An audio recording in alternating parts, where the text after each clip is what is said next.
Chapter 1900. Madame Xiao didn't think there was anything wrong with interacting with the Du family. She and Li Chenglan met in France, and called each other Sister Lan. Later, they became closer and called each other by their names. They had known each other for 40 years. They had a good relationship and had close dealings with each other. Naturally, they were much closer. Commander-in-Chief Xia's face darkened when he heard that she was going to look for the Du family. He had to remind her, "You know the relationship between family Xia and the Du family.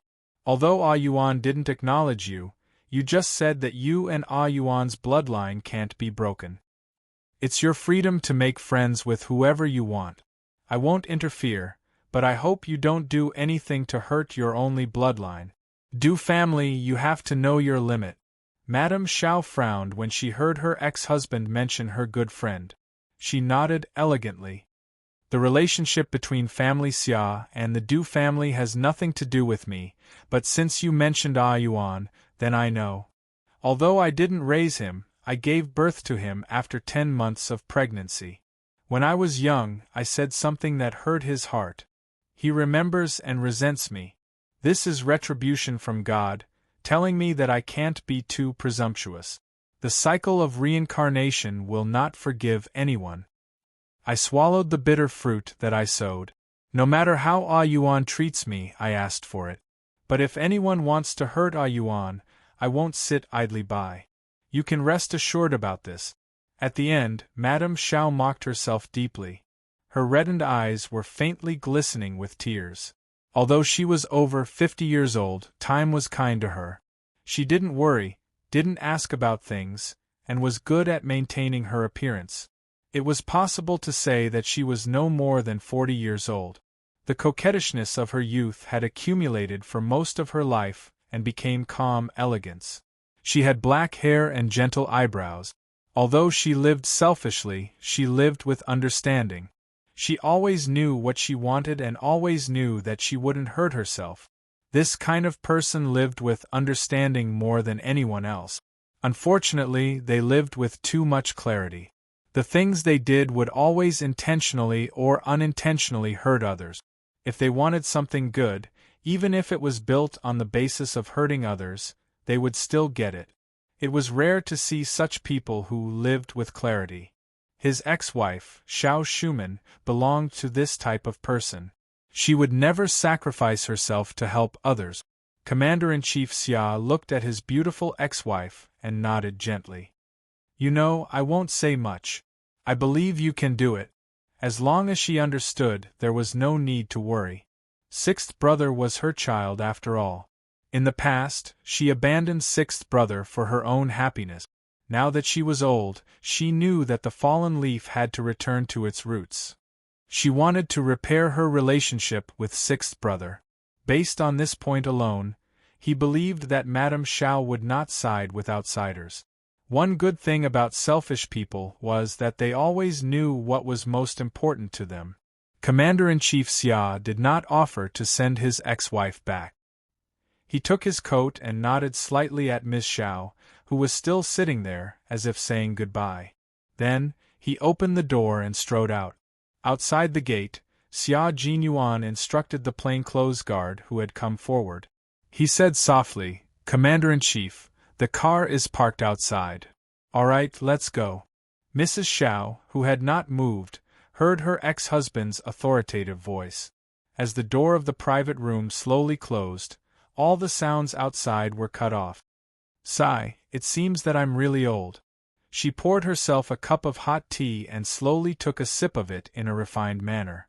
Even though there were wrinkles on the sides of her eyes that were once as bright as autumn waters, her temperament made the 54-year-old Madame Xiao age gracefully and calmly.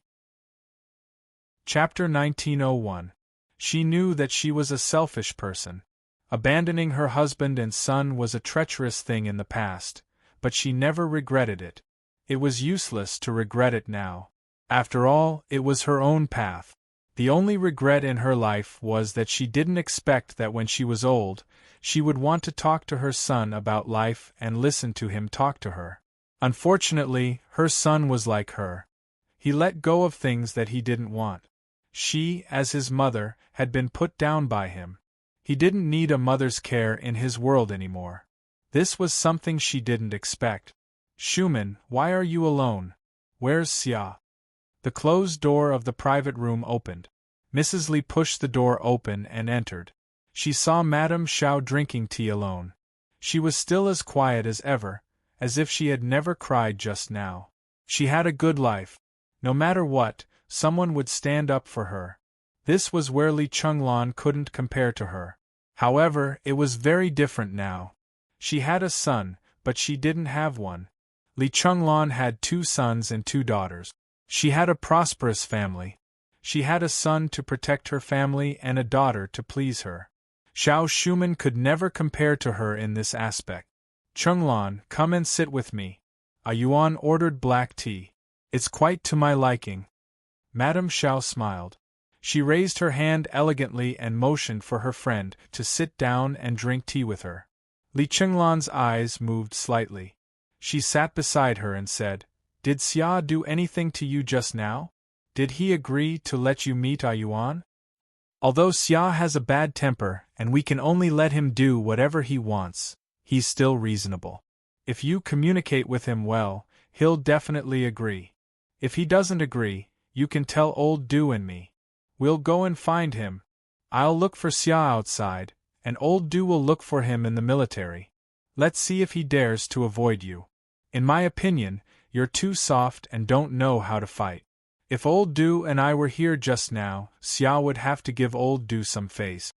She had lived a wonderful life for most of her life, but she couldn't even see her only son in her old age. Alas, what was the use of living a wonderful life in the past? In the end, it was only right to see who would have the last laugh. You're almost 60 years old. Why haven't you changed your bad temper? Have some black tea. Madame Xiao smiled faintly. She poured tea for her old friend and handed it to her. Old Xia didn't stop me from seeing A Yuan. It's A Yuan who doesn't like me now. I can't blame anyone but myself. There's no hurry. It's my fault for not raising her. I'm sorry, Chenglan. I've implicated you and old Du to worry about me. I'll settle this matter myself in the future. I won't trouble you anymore. However, Madame Li was not happy. Instead, she pulled a long face angrily. What are you saying? Why are you being so polite to me? Shirlai doesn't have to stop you now. A Yuan has grown up. Why should he be the bad guy? What he meant was that Commander-in-Chief Xia had stopped him in the past because Xia Jinyuan was still young. Now that Xia Jinyuan had grown up and believed that his mother did not want him, Commander-in-Chief Xia had achieved his goal, so it did not matter if he did not stop him. Li Chenglan was already a grandmother. She would not lower herself to get involved in other people's affairs.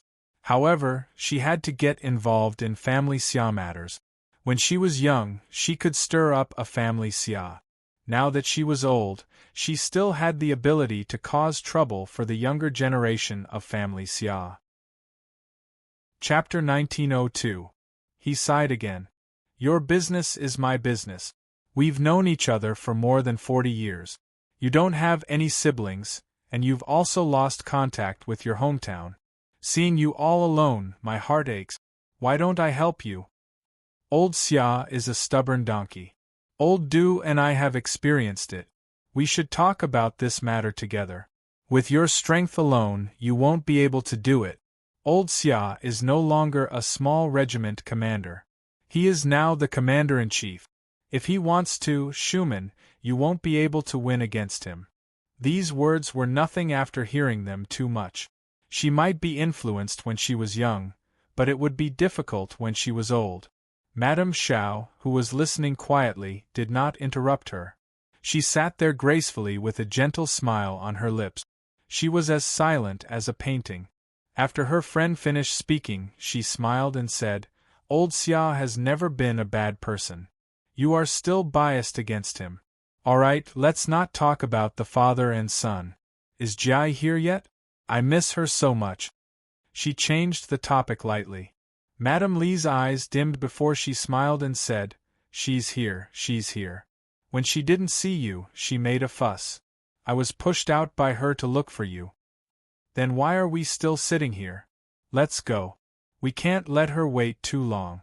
Madame Xiao stood up happily and said, daughters are still the best. Daughters are their mother's intimate little jackets. Chenglan, you are so blessed. Who didn't like their children being praised? Madame Li's greatest sense of accomplishment was that she had 2 sons and 2 daughters. She smiled and the crow's feet at the corner of her eyes deepened. I can't compare to you. You are someone who can take things and let them go. The 2 of them walked out of the private room while talking and laughing. Madame Xiao smiled and sighed. I was thinking about whether to make Jai and Ayuan together. What a pity. What was a pity? Madame Xiao didn't say it. Li Chenglan smiled and didn't say anything. It was a pity that family Xia and the Du family had different political views. They were destined not to be in-laws. When they returned home, Madame Li told them everything. Chief of Staff Du's face was solemn. After thinking for a long time, he said, did Xiao Shuman understand something when she suddenly asked us not to interfere? What does she want to understand? Old Du Shuman is not stupid. She knows best when she is alive. Mrs. Li, who was lying in the massage chair and relaxing, said lightly, I've known her for 40 years. I know her and she knows me. She knows what I've done. She doesn't expose me because those things have nothing to do with her. Shu Man never worries about things that have nothing to do with her. Chief of Staff Du didn't understand what his wife said. In his eyes, Xiao Shuman was a person who couldn't tell the difference between grain and grain. She had someone to do everything for her. She didn't have any opinions at all. You said that she knows how to live, but I think she's just a muddle-headed person. I don't understand the things between you women, and I'm too lazy to figure it out. As long as Xia Xinhui doesn't have a chance to be promoted in the next 2 years, I'll be at ease. Women sought the hearts of the people at home, while men sought power outside. What Chief of Staff Du needed was power and power. I'll do my business and you do yours. We're both grandparents. It's okay to be a little muddle-headed occasionally. Madame Li didn't say what she would do next. She closed her eyes as if she were sleeping. She was old and felt tired after a little effort. It was impossible for her not to worry about it. Chapter 1903. The mountain that blocked the Du family had not been dug out yet. She still had a son and a daughter who had not started a family yet. Even though her grandchildren had been born, she could not admit that she was old and had to continue to plan. As Madame Li was calculating in her mind, Xia Jinyuan and Yi Qian had returned to the hospital early and chatted with Principal Chen for a long time. They had not seen Principal Chen for several months, so they had a lot to say to him. Yi Qian mentioned what had happened in school, on the training ground, and with his classmates. As for the joint training of the 2 teams, he did not mention a word. Yi Qian knew what should be said and what should not be said. Fighting is actually a foreign thing to me. When I saw my classmate being bullied and forced into an alley, I rushed over. A group of motley crew thought that they were great. Seeing them made me angry, so I joined hands with a few boys to teach them a lesson. Yi Qian mentioned that before the joint training, Suwon had been forced by several gangsters and then they had fought together. He mentioned Song Jiqiu. I didn't expect him to be Yang Heng's cousin. I met an acquaintance. Yang Heng. Is he the son of Director Yang of the Transportation Bureau? Xia Jinyuan was no stranger to Yi Qian's high school life. He knew all the boys and girls around her. Do you still remember him? Yes, he is Director Yang's son. Song Jiqiu told me that he has gone to Australia to study. Yi Qian said in a low voice. Her voice was as clear as the water in the mountains, tinkling happily. When she smiled, her eyes curved like the crescent moon above the treetops. Looking at her, Xia Jinyuan felt a little warm in his heart. He liked her smile very much. It was bright, pure, and full of hope for life. Principal Chen listened to her. His face was still a little gloomy, but the smile on his thin face never disappeared. This girl seemed to be living a good life. She completed her studies and trained hard at the same time. She achieved excellent results again and again. As Commander-in-Chief Xia said, she could shine by herself without any support. Talents were hard to come by, and an all-round talent like Little Yi was even harder to come by. The army had entered a period of reform, and the same was true for the grassroots companies. In the future, the soldiers would no longer have junior high school education as the main force. They would gradually develop towards high school and university education. Improving the quality of the entire army was part of the reform. Last Yi had come at a good time, a good opportunity. The three of them had no choice but to stop when the doctor arrived at 11 o'clock. The two of them didn't stay at the hospital to accompany them. They were directly sent to the hotel by Principal Chen to rest. He said, "If the two of you sleep outside, you're clearly trying to make me lose sleep. Little Xia, bring Little Yi to a hotel. She has an exam the day after tomorrow. How is she going to take the exam if she doesn't have the energy?" Yi Qian still had to take the exam the day after tomorrow, and her goal was to get the title of Outstanding Student directly after graduation. It wasn't easy to get this title. Her exam results and physical fitness scores had to be at the top. If she made a mistake, she would miss the opportunity. Xia Jinyuan moved 2 folding beds over and planned to stay with Yi Qian. Principal Chen obviously wouldn't agree. His face darkened and he said to Xia Jinyuan, "Little Xia, if she's unreasonable and doesn't listen to advice in the future, just come back and tell me. I'll talk to her. She needs to be taught a lesson sometimes. She can only do as she pleases. How can she? You can't just go along with everything she does. You have to persist in what you have to." Chapter 1904. Yi Qian was dumbfounded. He instantly thought that Xia Jinyuan would have someone to rely on in the future. Principal Chen's words tonight were definitely a big gain for Xia Jinyuan. He raised his eyebrows at Yi Qian, looking quite proud of himself. Seeing his proud expression, Yi Qian secretly clenched his fists. "Uncle Chen, you don't know how thick-skinned the guy in front of you is, and he has a lot of hands and feet. You're asking me to sleep in a hotel? You're sending me to the tiger's den." He was too embarrassed to say it out loud, so he could only scream silently in his heart. The doctor asked them to leave as soon as possible, but Principal Chen waved his hand to chase them away. Yi Qian had no choice but to take his luggage and go to the hotel. The hotels near the General Military Hospital were all busy, and the affordable rooms were already fully booked. As Major Xia had requested, they booked a luxurious suite that most people wouldn't be willing to spend money on. There was a bedroom, a living room, a kitchen, and a balcony with a view. Even though the hotel receptionist said that their rooms were very good, Yi Qian didn't give up and asked again, "Are you sure you don't have a standard room? Are you sure there aren't any guests who have checked out?" The management of a 5-star hotel wasn't so messy that they didn't know how many rooms there were. The receptionist gave a standard smile and explained patiently, "Hello, madam, there really aren't any rooms available. Someone didn't want to stay in this room and checked out at the last minute. Otherwise, there wouldn't be any rooms available." Xia Jinyuan, who had paid the deposit and received the room card, saw that she was still unwilling to give up. His thin lips curled up a few times, and he carried her luggage towards the elevator. "If you came early, you could still book 2 rooms. It's good enough that you came in the middle of the night to get a room." "I didn't expect Uncle Chen to be so insistent."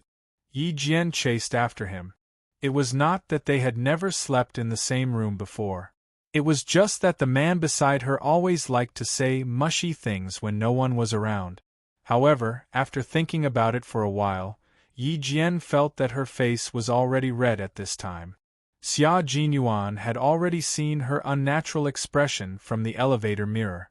TSK, she was still so easily embarrassed. The more shy she was, the more he wanted to do this.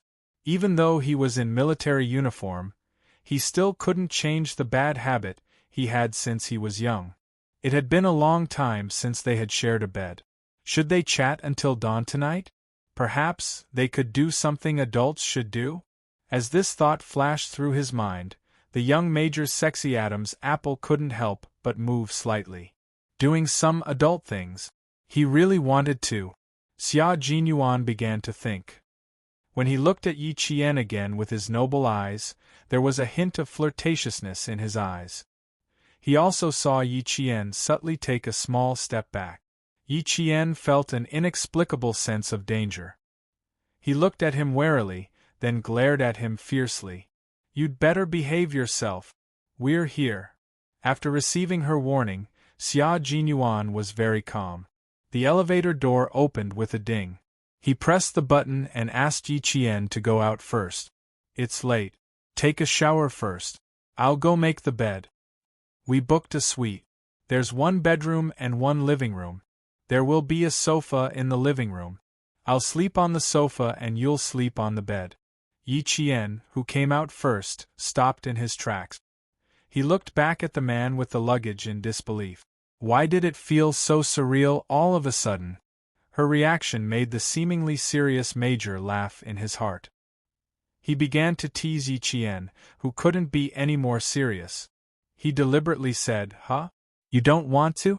You can't bear for me to sleep on the sofa, so you want me to sleep with you on the bed?" He was too serious. Yi Qian was even more certain that he wasn't going to be so honest. "Captain Xia, I won't believe you even if you suddenly become serious." Yi Qian took the room card from his hand. He glanced at him lightly, then took the room card away and strode in. Chapter 1905. She didn't notice that the man behind her had a dark look in his deep, smiling eyes. His slightly raised smile was both good and evil, and it was a smile that could mesmerize women even more. The room was worth the price. Just as the receptionist said, the living room was very spacious, and there was a very long corner sofa.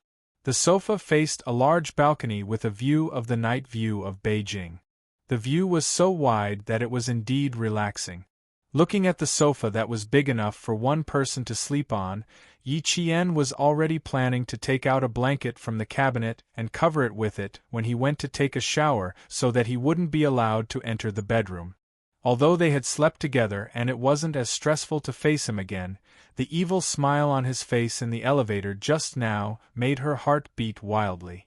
She had to be more vigilant against this dangerous yet elegant man. "Go take a shower first, I'll make the bed." Xia Jinyuan put down his luggage and took the initiative to find the cabinet.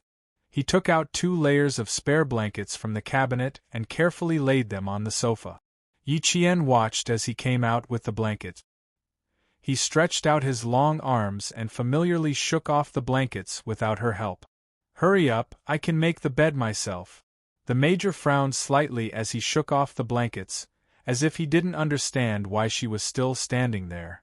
He simply threw the blankets in his hands onto the sofa, walked up to her, and asked in a low voice, "Is there anything else you want to talk to me about?" Yi Qian pursed her lips and pointed at the sofa. "You are taking the initiative. I'm still not used to it."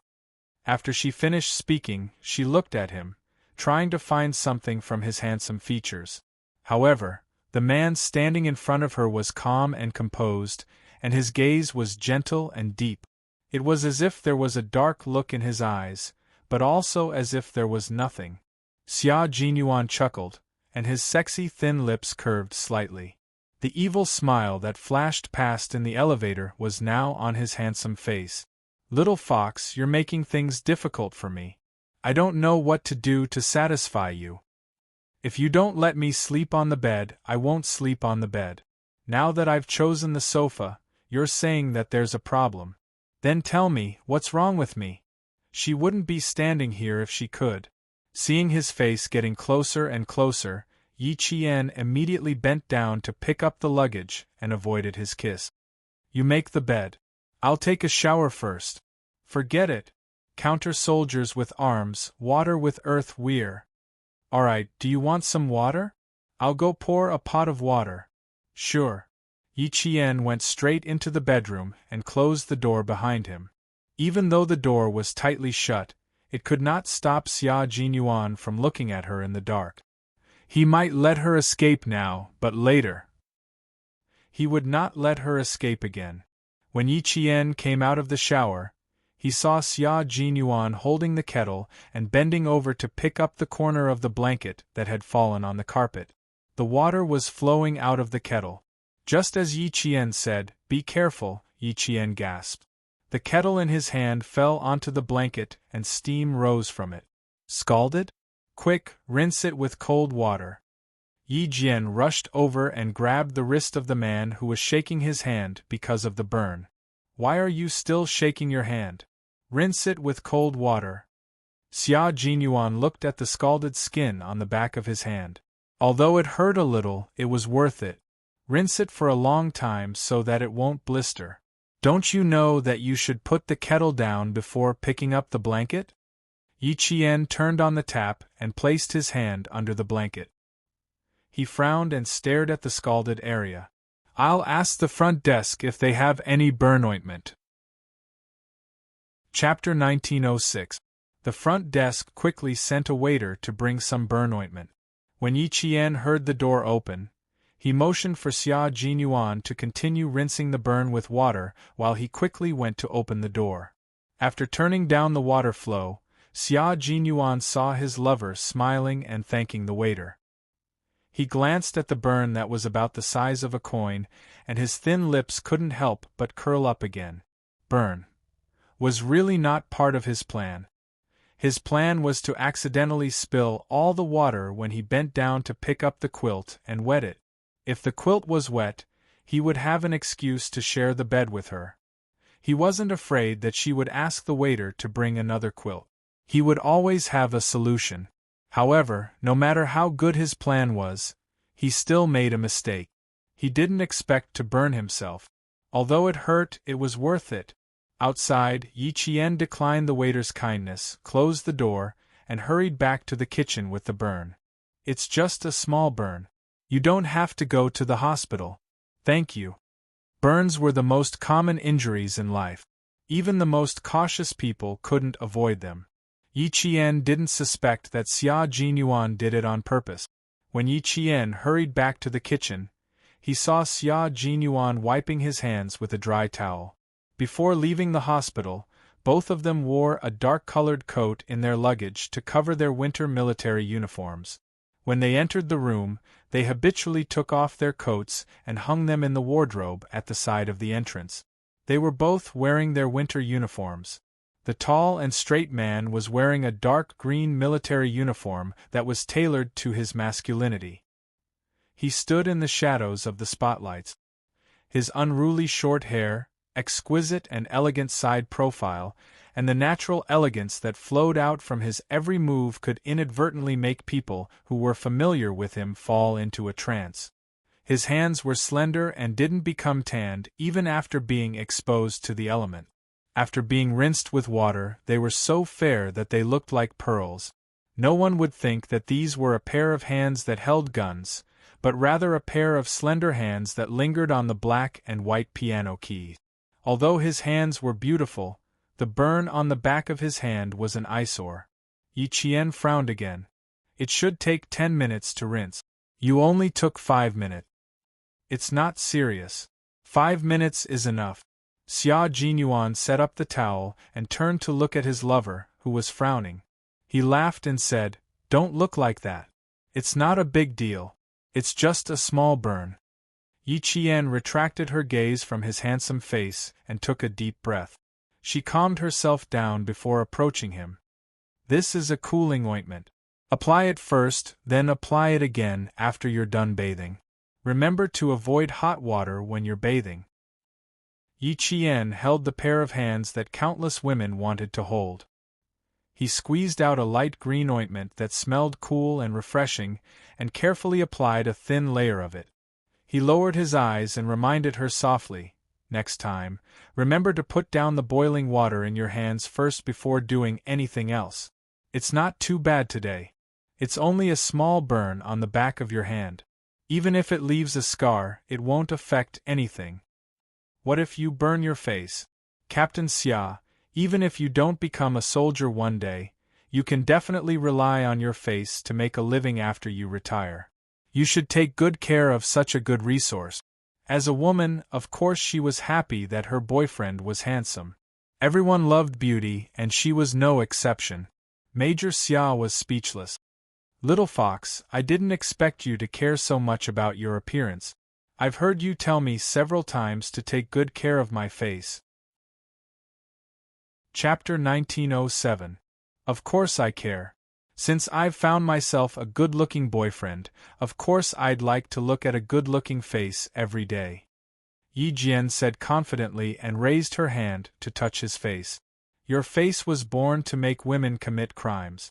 Now I'm taking the risk of being stabbed by other women to take down the owner of this face. If you don't protect it well, you'll be letting me down. It felt good to be taken advantage of by his girlfriend. Even if it was because of his face, Major Xia thought it was because of his charm. His face was his, so naturally he was charming. Looks like I'll have to take good care of you. I'm afraid that, if my face gets disfigured one day, my little fox will abandon me because of that. Yi Qian nodded seriously and said responsibly, That's right.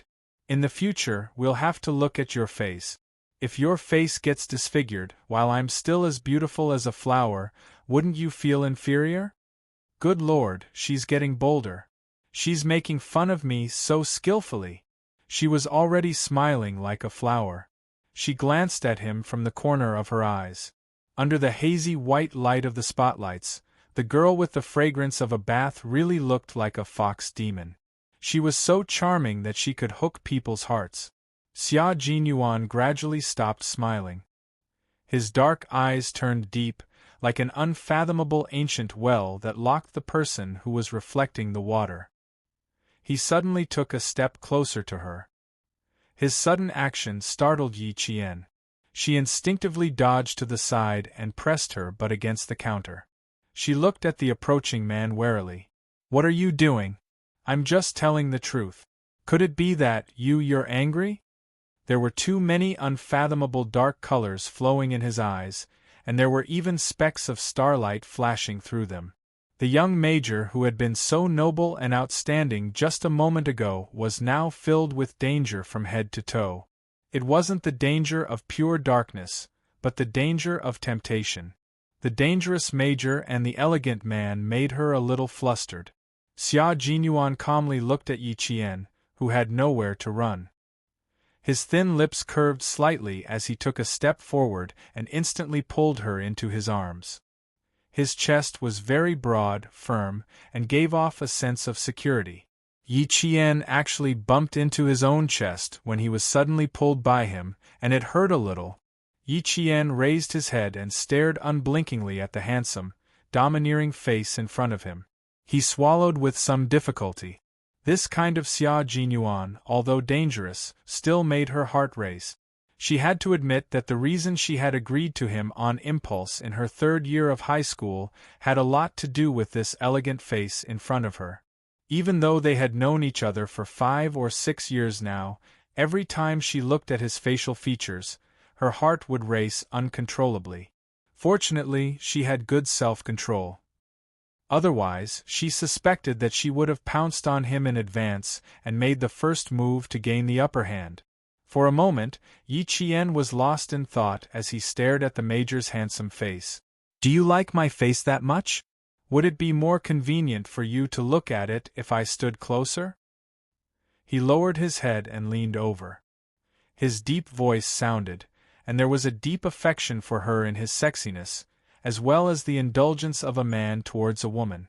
Wouldn't it be more convenient if I looked at it like this? Or should we look at it while touching it? He held Yi Qian's hand and pressed it against his cheek. He asked her in a low voice, wouldn't it be more enjoyable? The palm of her hand pressed against his cheek, and the warm touch made Yi Qian shiver violently. Before she could fully recover from her shock, her heart melted from the adoration in his eyes. Chapter 1908. Yi Jian, who thought that she could face him calmly, could not resist such a gentle attack. She wanted to resist, but what she got in return was his indulgence. I'm born with a pretty face. Can I only let you look at it? I won't show it to anyone else. Other than you, I won't show it to another woman, okay? Answer me, okay? Captain Xia, where did you learn all these sweet nothings? It used to be mushy, but now it was even more mushy. Her ears felt like they were on fire just from hearing it. Yi Jian knew that she couldn't hold on any longer. His handsome face was getting closer and closer. His breath had completely surrounded her. There was no way she could escape. Slightly, what's wrong? Don't you want to have me all to yourself? He pressed her hand down and let her palm caress his handsome face, interrupting her words. Slightly what? Do you still need to think about it? His thin lips slowly curved into an unrestrained flirtatious smile. A clean face. Little fox, don't you want to have me all to yourself? I only belong to you, and I'm only willing to show it to you. Are you not willing? Willing. 10 million willing. Yi Qian nodded frantically. Something was wrong. Captain Xia was very strange tonight. His words were too profound. He was handsome, said sweet nothings, and looked at her with such deep affection. This was great. Even her legs were starting to turn to jelly. Yi Qian touched his face with her right hand and blocked his body with her left hand. She was trying to calm herself down. She pursed her lips and said softly, "You can say whatever you want, but you're too close. I can't see it clearly. Why don't you back away a little more? You don't have to back away too far. Just 2 or 3 steps will do." Her face was red, her heart was in a mess, and even her legs started to tremble. The Major's skills were improving day by day. Even if she chased after him in the end, she still could not win. Xia Jinyuan did not believe it. Once this cunning fox in front of him realized there was danger, her first reaction would be to run. She wanted to run? Sorry, he didn't want to see her escape at all. The more she escaped, the more he wanted to make her stay. Let's see where else she could escape to. The kitchen is only so big. I can't retreat too far. The distance is just right. The Major, who had begun to reveal his hunter's nature, leisurely circled around his beloved prey. His waist bent a little more, forcing Yi Qian to stand on his tiptoes and lean back against the counter. It's hard to see clearly in this position, right? Why don't we change to another position to look at it? At 26 or 27 years old, he was so clean that no one would believe him. Tonight's main course won't be served, let's have a side dish. Young people were full of vigor. Being alone in a room with their beloved, it would be too abnormal for a single man and woman to not do anything. Yi Qian was extremely regretful right now. She clearly knew that the man in front of her was a dangerous man.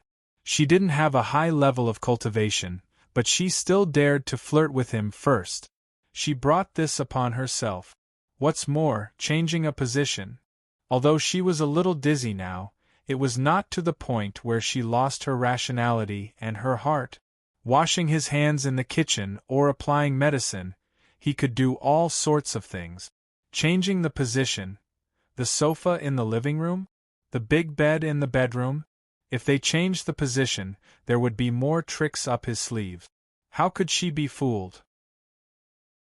Chapter 1909. Yi Qian, who sensed danger, tried her best to look calm.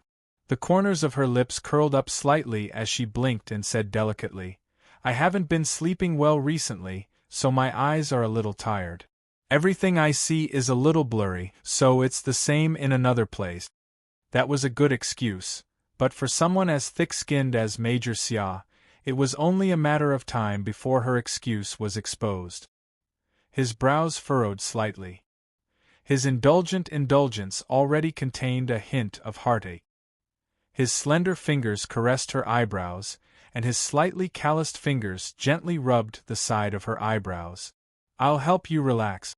You just have to close your eyes." "Relax and close my eyes." "Captain Xia, do you think I'm a 3-year-old child? Close my eyes and relax?" She would only be more nervous. Yi Qian laughed dryly. No need, no need. Go take a shower now. I'll just apply a hot towel to your eyes. It's almost midnight, Captain Xia. You can really go take a shower now. Yi Qian, who was pressed against the counter, moved sideways to the right. There was a door on the right, so she had to rush out.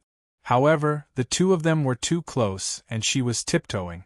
She purposely left Xia Jinyuan with her tiptoes, and the 1 centimeter distance between them was reduced to nothing. Although there was still some distance between their upper bodies, their lower bodies were so close together that they couldn't be any closer. Xia Jinyuan was a little stiff, and it was obvious from the way he held her hand tightly. He didn't expect Yi Qian's movement to actually let her experience what a normal man was like. He was indeed addicted to saying sweet nothings, but he still controlled the distance between their lower bodies very well, so as not to startle his little fox. He didn't have much self-control left when it came to her, so he used the last bit of self-control to control the distance between their lower bodies. Now, the last bit of distance between them was broken. Xia Jinyuan looked at Yi Qian, who was completely stiff, and his handsome face was slightly embarrassed. It's a normal man's reaction. Don't be too surprised. It didn't seem appropriate to call him a hooligan. Calling him indecent. It wasn't as if she had just found out that he was indecent. Calling him impatient didn't seem appropriate. She had told herself before that the word impatient had long been wiped clean from his dictionary. With the relationship between the two of them, it would be too pretentious to scold her. Yi Qian's brain spun as he used the hand that could still move to push against his chest. His lower body was really too close. He could feel even the slightest change in his body. It was very sturdy and full of manly strength. It was also very scary. He could feel the scorching heat through their clothes. Previously, when he had washed his hands by the stream after completing a mission in the southern province, he had also felt it when he rolled into the grass. However, that was in the grass.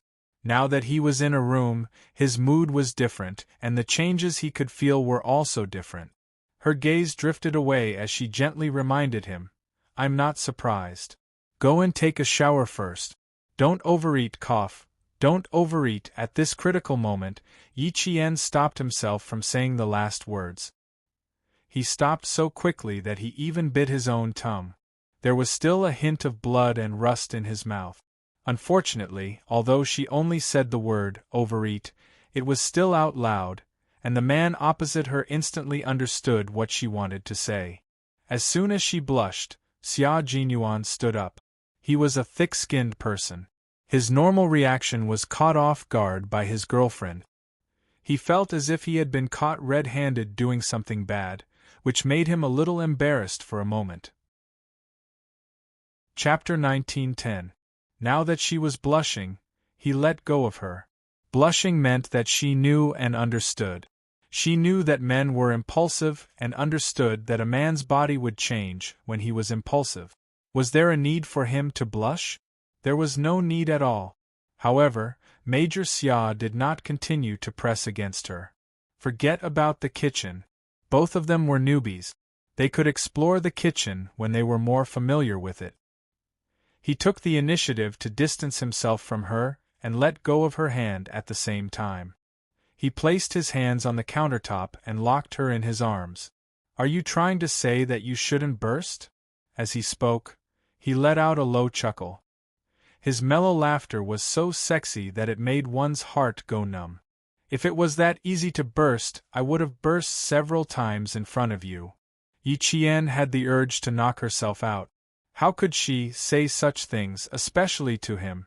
She knew that he would take advantage of her. "No, I'm saying that you should stop messing with me. You can take a shower and sleep." The commander-in-chief had repeatedly reminded her not to let him take advantage of her. Otherwise, she would be the one at a disadvantage. Yi Qian composed herself and pretended to be scared. "Hurry up and take a shower. You smell like disinfectant. I don't like it." His gaze was really scary. It was as if he wanted to eat her up. Xia Jinyuan raised his eyebrows slightly and smiled at his lover, who was blushing. He smiled meaningfully. Okay, go back to the room and wait for me. Go back to the room and wait for him? She was dreaming. Yi Qian smiled and nodded. Okay, hurry up and go. Seeing that he was about to get up, he said, You bit your tongue just now, right? Are you going to spit it out for me to see? Or should I put my hand in to check? He always gave her a fright. Yi Qian took several deep breaths and suppressed the heat on her face. No, I'll just swallow my saliva. I don't need to trouble you. Whether he spat it out or did something else, the result would be the same. Rejecting him was the best choice. Xia Jinyuan, who knew what was right and proper, did not press her any further. His little fox could not be pushed too hard. If he pushed her too hard, she might escape to the hospital to look after Uncle Chun. He would wait until he took a shower and went into the room before slowly grinding with her. He would leave the main dishes aside for the time being, but he would have to try the side dishes. That's good. You check if the bite is serious. I'm going to take a shower. Finally, Major Xia Jinyuan withdrew his hands and stood up straight. Naturally, he also straightened his back. Yi Qian lowered his gaze and accidentally glanced at his most spectacular part. His heart skipped a few beats. He cleared his throat guiltily and turned to face the door. I got it. Go do what you need to do. I know what to do. Usually, she really couldn't see anything different, but now that she saw it, even her vision was severely impacted. It was simply too spectacular.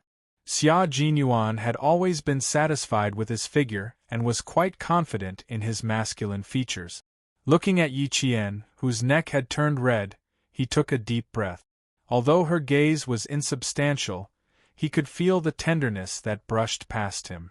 It made him tremble slightly. She was really a torturer. Yi Qian did not know that he was a torturer. As soon as he stepped into the bathroom, she went back to her room and immediately locked the door. Yi Qian, whose back was against the door, was breathing heavily. There was danger tonight. She had to be on guard. Chapter 1911. How could she prevent that? That was a big problem. Yi Qian looked around the bedroom, then finally fixed his gaze on the two bedside cabinet. Picking locks was a piece of cake for Captain Xia, and he could do it easily. She couldn't prevent him from picking the door, but she had to prevent him from opening the door immediately even if he picked the lock. Yi Qian picked up one of the bedside cabinets and placed it behind the door. After confirming that the cabinets were firmly behind the door, Yi Qian clapped his hands in satisfaction. In this way, even if Xia Jinyuan picked the lock, it would be difficult for him to open the door immediately. Yi Qian only went into the bathroom to dry his hair after making sure that she could detect him in time and avoid him. Xia Jinyuan, who was also doing something, didn't expect Yi Qian to guard against him as if he was a thief. He blocked the water pipe with a towel and tightened the pipe. Xia Jinyuan, who was covered in foam, opened the pipe cage. Great, not a single drop of water flowed out. He didn't want to do something like picking locks that would ruin his image. He just blocked the water pipe while he was taking a shower and knocked on the bedroom door with only a towel wrapped around his lower body. Are you asleep? There's a problem in the bathroom outside. There's no water in the shower. Help me check if there's any water in there. Compared to picking locks to break into a room, openly knocking on the door was much more upright. Even if he wanted to use tricks, he had to be more advanced. He couldn't use tricks that could be easily seen through. In particular, he needed to outwit an extremely intelligent fox. She could see through the tricks of a lowly person with just a glance. If he didn't put in some effort, if she saw through it, not only would he lose face, he would also be despised by her. In order to protect his face and maintain his image, Major Xia felt that it was necessary for him to scheme once. Advanced tricks were not called tricks. For example, he used a towel to block the water pipe. Although it was a small matter, it required a lot of skill. Therefore, it should be called a strategy to achieve great things. Why was it said that thieves with many tricks would never achieve great things? It referred to petty cleverness. After deceiving people once, they wouldn't be able to deceive them a second time. Those who achieved great things also needed to use methods to achieve great things. Their methods were high in number and high in technical content. When they made a move, they would be able to shake the world and cause a storm. This was not a method, but a strategy. When Xia Jinyuan was young, he had done bad things and told lies as a spy. Master Xia had seen it all and only asked him if he wanted to be a thief or a great talent. He knew why the two of them had completely different reputations even though they used the same methods. From then on, he no longer disdained to use self-righteous little tricks. Either he didn't do anything, or if he did, he would do it without anyone knowing. Even if others knew that he had done something bad, they wouldn't have any evidence. At that time, Commander-in-Chief Xia didn't know that at such a young age, he already knew how to strategize, so he suffered countless losses. Fortunately, Master Xia did not know that his grandson was using strategy to achieve what he wanted to do. Otherwise, he would be so angry that he would whip him. Now, Major Xia, who was thinking about how to get a few side dishes, blocked the water pipe and calmly knocked on the door. He said, "Little fox, I'm covered in bubbles now. Open the door and let me in to take a look." There was no sound inside. Xia Jinyuan knocked again, but there was still no response. Asleep? Even if she was asleep, she should have been woken up by his knocking. Asleep? Or don't want to open the door?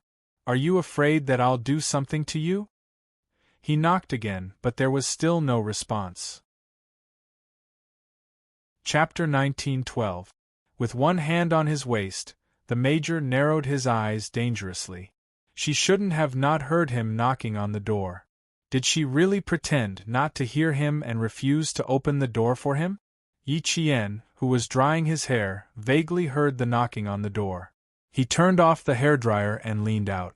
There's no water in the bathroom outside. Check if there's any water in the bathroom inside. There's no water in the bathroom outside? She paused for a moment before hearing him say, "I'm covered in bubbles right now. Little fox, you're not pretending to ignore me, right?" Yi Qian wanted to laugh. He turned on the tap and water flowed out happily. That's not right. If there's water in the bathroom, there's no way there's no water outside. Could it be? Just as the thought popped up in Yi Qian's mind, she immediately stopped herself. She even slapped herself on the mouth and muttered to herself, "You're thinking too much, thinking too much. Although it was quite scary just now, there's no need for you to come here with foam on your body." After knocking on the door for about 3 minutes, Xia Jinyuan finally heard Yi Qian's response. He heard footsteps in the room again. It sounded like something heavy was being moved out from behind the door. Major Xia couldn't help but raise his hand and rub his forehead.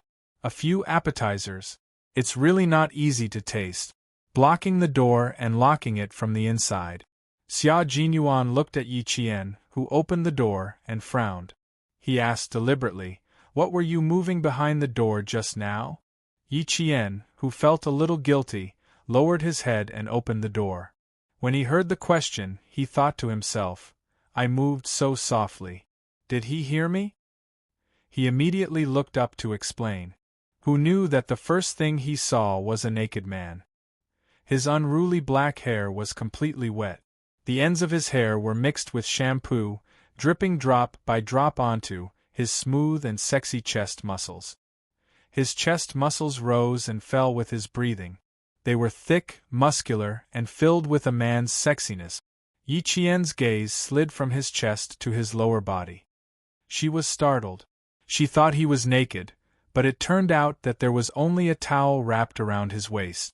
It hung loosely on his muscular waist, as if it would fall off at any moment. She was probably not wearing anything under the towel. If the towel really fell off, wouldn't she be too scared to look? Yi Qian was so shocked by his own imagination that he shivered inwardly. He quickly glanced at the half-naked man, then looked up at his handsome face. She changed the topic somewhat unnaturally. "There's water inside, but why isn't there any water outside?" The fragrance of the shower foam wafted into her nostrils, and the tiny bubbles of shampoo on her hair shone with various colors under the light. She had indeed washed to the side and wrapped herself in a towel. Yi Qian pursed his lips to suppress his laughter and stepped aside to let him in. "There's water inside. Go and wash up." "What did you use to block the door? Little fox, are you trying to prevent me from picking the lock?" Major Xia, who had just entered, took 2 steps forward and stopped. He looked at Yi Qian with a half-smile, who looked embarrassed after being exposed by him. Taking advantage of her lowered gaze, he quickly raised his thin lips, then tightened them, and said somewhat sternly, "Are you suspecting that I would force you?" He used the word suspect a little too seriously. Startled, Yi Qian immediately looked up and explained, "No.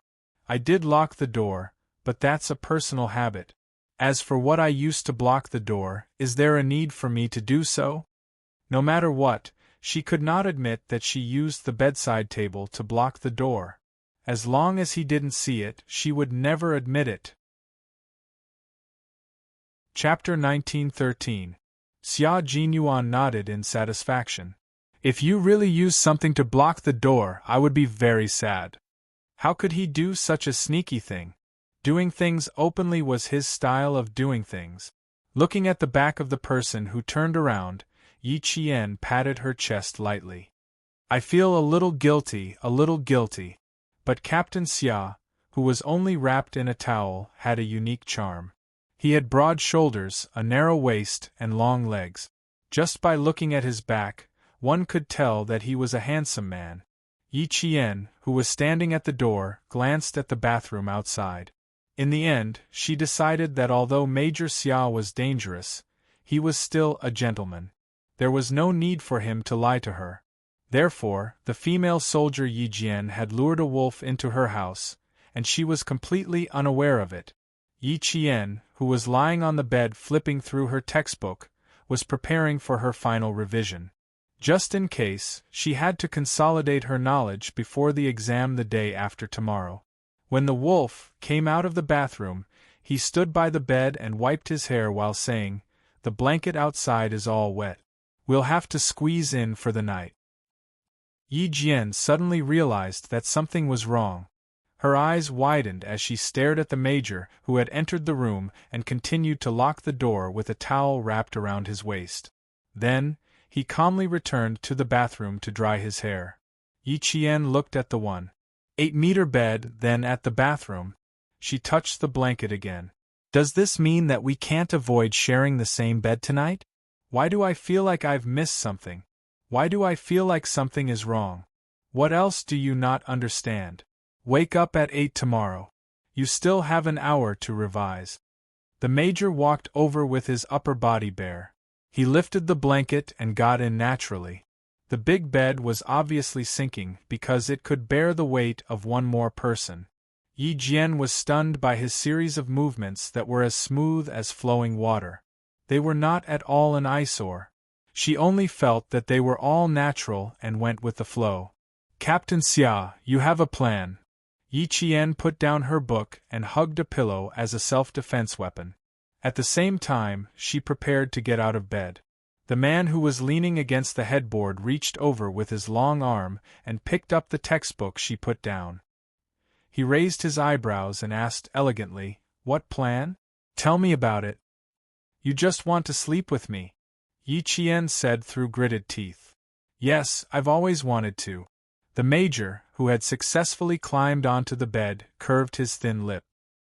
His calm, dark eyes were smiling as he looked at the vigilant Yi Qian. He said leisurely, "It's not just lying down and chatting, it's—" Yi Qian did not wait for him to finish. He rushed out of bed at lightning speed. However, the man beside her was not an ordinary man. He was a man who had walked through the smoke of war. He was a skilled Special Forces soldier and an all-around soldier who had the entire Snowfield Brigade obeying him. No matter how skilled Yi Qian was, she wouldn't be able to gain the upper hand against Soldier King Xia Jinyuan. Xia Jinyuan grabbed her wrist with one hand. The world spun and she was lying on top of him. It was impossible for Yi Qian to accept it. Knowing that he had fallen into a trap, Yi Qian's eyes turned cold and he began to resist. He used his other hand to hit Xia Jinyuan's shoulder. At the same time, he raised his leg and bent over to hit Xia Jinyuan's crotch without any mercy. "You're so wild in bed." Xia Jinyuan chuckled.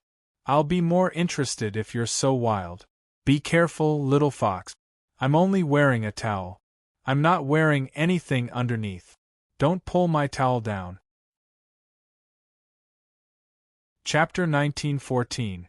Xia Jinyuan wasn't trying to scare her. He was only wrapped in a bath towel, so he sat under the blanket and grabbed Yi Qian. The corner of the towel that he had tied up was already loose and would fall off if he moved a little more. Yi Qian immediately changed her strategy. Instead of focusing on escaping, she hooked the blanket with the tip of her foot and wrapped it tightly around Xia Jinyuan. Both of them were special forces, and their skills were not something that ordinary people could deal with. For a moment, the whole big bed shook, and from time to time, it made creaking sounds due to the excessive spring pressure. Fortunately, the head of the bed was solid and did not hit the wall.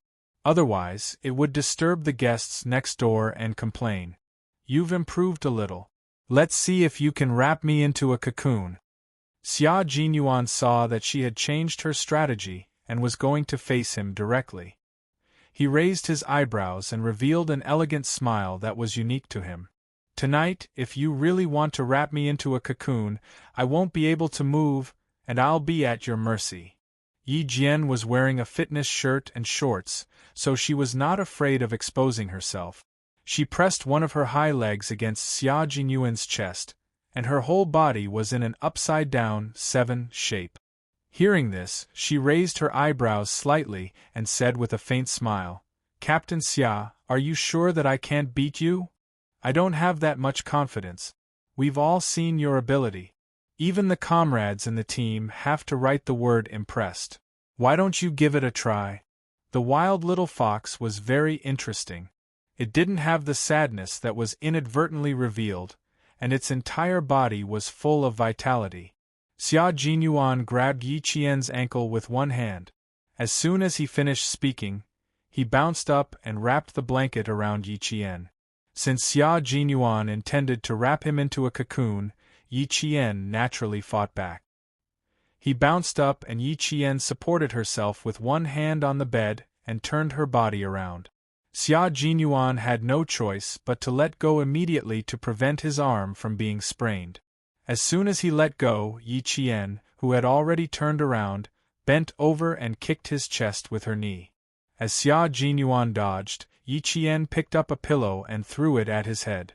Xia Jinyuan blocked her knees and blocked the pillow that was thrown at him. He stepped out of the blanket with his long legs and tried to push Yi Jian down with his long legs in the same attacking posture. "Captain Xia, your legs are beautiful. They're straight and slender, but it's better to hide them under the blanket. Don't expose them naked." Yi Qian had a smile on her delicate face. She was as cool as water and had an unyielding determination. "Be careful not to catch a cold if you're naked for too long." Yi Qian lifted the blanket again and held it in front of his chest to block Xia Jinyuan's long leg attack. Fortunately, the room was expensive and the facilities were all of a high quality. The two of them attacked each other on top of the bed and shook it until it creaked and swayed from side to side. The entire bed didn't collapse. Xia Jinyuan, who had one leg wrapped in the blanket, laughed. There was a meaningful look on his handsome face. He didn't attack again and allowed Yi Qian to snatch the entire blanket from him. When she snatched the quilt, she also snatched the white towel along with it. Yi Qian's biggest worry still happened. However, she didn't look like she had seen something she shouldn't have. Instead, she looked a little angry. She stared at the pair of gym shorts that were exactly the same as hers and threw the blanket away. She was so angry that she laughed. "Xia Jinyuan, I'm very angry right now." The consequences of being angry were very serious. Since she still had a pair of pants, What was there to be afraid of? Now that she was angry, she could even rip his pants off. Let's see if he could still tease her then. Chapter 19:15. She definitely couldn't strip him. If she did, it would be exactly what he wanted. If she couldn't strip him, then she'd hit him. Xia Jinyuan didn't try to grab the blanket again. He wanted her to know that he was actually wearing pants and wasn't naked. Unexpectedly, the result angered Yi Qian. Just now, she was afraid that she would see something she shouldn't see, so she grabbed the blanket and showed her sharp claws. She attacked him from all sides. Yi Jian used the bed as a battlefield. She lifted her leg and slashed sideways, sideways, sideways, sideways, sideways, sideways, sideways. Only the sound of flesh hitting flesh could be heard. Combined with the strength of her fists, she looked like she wanted to beat Xia Jinyuan until even Commander-in-Chief Xia couldn't recognize him. It wasn't their first time fighting, so they had a certain understanding of each other's strength. When Xia Jinyuan saw her fighting style, he knew that she was going to fight for real. He also knew that she was really angry. At this moment, Major Xia was a little uneasy. He had made his girlfriend angry, so he should shrink his neck and admit his mistake immediately. After a few rounds, he only defended and didn't dare to attack. He was afraid of adding fuel to the fire. After all, not long ago, during training, he hit his girlfriend until she was hospitalized. Yi Qian didn't care whether he was defending or not. He only knew that if he didn't give him a good beating today, he would really tease her from time to time in the future. If he wasn't wearing pants, then so be it. He was obviously wearing pants, but he deliberately put on a bath towel to pretend that he wasn't wearing pants. That was how he teased her. Ha, fun? Then I'll play with him for real. Yi Qian was going to fight for real. Xia Jinyuan's heart skipped a beat when he saw her standing on the bouncy bed. Xia Jinyuan, who was afraid that she would step on air, blocked the incoming punches while getting off the bed. Yi Qian's eyes were fierce. He said coldly, "Don't you dare get off the bed?" Xia Jinyuan, whose feet were on the ground, quickly jumped back onto the bed. I don't dare! I don't dare!" "Ha, there's nothing that Captain Xia doesn't dare to do." Yi Qian's fists were not aimed anywhere else, but at that handsome face that sometimes made him lose himself in thought. There was a fierce battle in the bedroom. Two waiters hurried over from the corridor outside. After confirming the room number, they pressed the doorbell. When Yi Qian heard the sound, she hurriedly threw the pillow to the side. She hadn't used her fists up until now. She picked up a pillow and started hitting him. She threw the pillow to the side and glared at the Major, who had been obediently getting hit the entire time. Her chest heaved up and down, and sweat dripped down her delicate face. "Let's call a truce. I'll go take a look." Xia Jinyuan hurriedly made a shoo gesture and got up from the messy bed in his gym shorts. "Calm down, I'll go out and take a look." Yi Qian stared at his back as he strode out, then looked at the messy bed. He was angry, but at the same time, he looked at the open bedroom door with a subtle expression. The commotion just now seemed a little loud. Could it be that he was here to complain? The bed was unusually messy. The sheets were crumpled into a ball, the 4 pillows were thrown out, and they were scattered all over the room. The quilt looked like it had just been fished out from the washing machine. It was unbelievably crumpled. She was partly to blame for the mess. She was angry because he had put on pants, but deliberately said that he didn't wear anything. It made her nervous. But Yi Qian patted his forehead in pain. But why was she angry that he didn't wear pants? Angry that he didn't wear pants? Angry that he had to wear pants? She was angry that he wore pants, but wouldn't she be angry if he didn't wear pants? What kind of logic was this? Chapter 19:16. Wearing pants or not wasn't the source of her anger. She was angry because he was deliberately teasing her. Now that she had hit and kicked him, the anger in her heart dissipated. Yi Qian began to think of ways to teach Xia Jinyuan a lesson so that he wouldn't dare to tease her so easily in the future. But since he knew she was angry, she had to continue pretending. He teased her, so she had to tease him back. Give him a taste of his own medicine. Outside the door, the young hotel waiter looked at the shirtless man apologizing in front of him and immediately felt a sense of inferiority. They were both men. Xia Jinyuan's figure was so good that other men would be envious. After saying a few words, "The guest downstairs has insomnia, please understand," the waiter hurriedly left. With his figure, one could tell that he had good stamina. No wonder he could shake the bed and wake the sleeping guests downstairs. Xia Jinyuan obviously knew that the waiter had misunderstood. But it was a sweet misunderstanding. He didn't do anything but fight with his girlfriend on the bed. After locking the door and returning to the room, he saw the girl who had just fought with him and changed her face when she saw that he was actually wearing a pair of gym shorts, bending over to pick up a pillow. His gaze shifted to the bed and paused for a few seconds before he couldn't help but gently touch his forehead. It did look like a physical exercise between a man and a woman. He gently closed the bedroom door and picked up the pillow that was thrown under the bed. He didn't say anything and obediently went back to making the bed. Tonight was a little troublesome. He teased her too much and made her angry. Yi Qian ignored him and picked up the other 3 pillows. He calmly watched as Xia Jinyuan tidied up the messy bed and neatly placed the 4 pillows against the headboard. He was good at tidying up, just like before he moved in.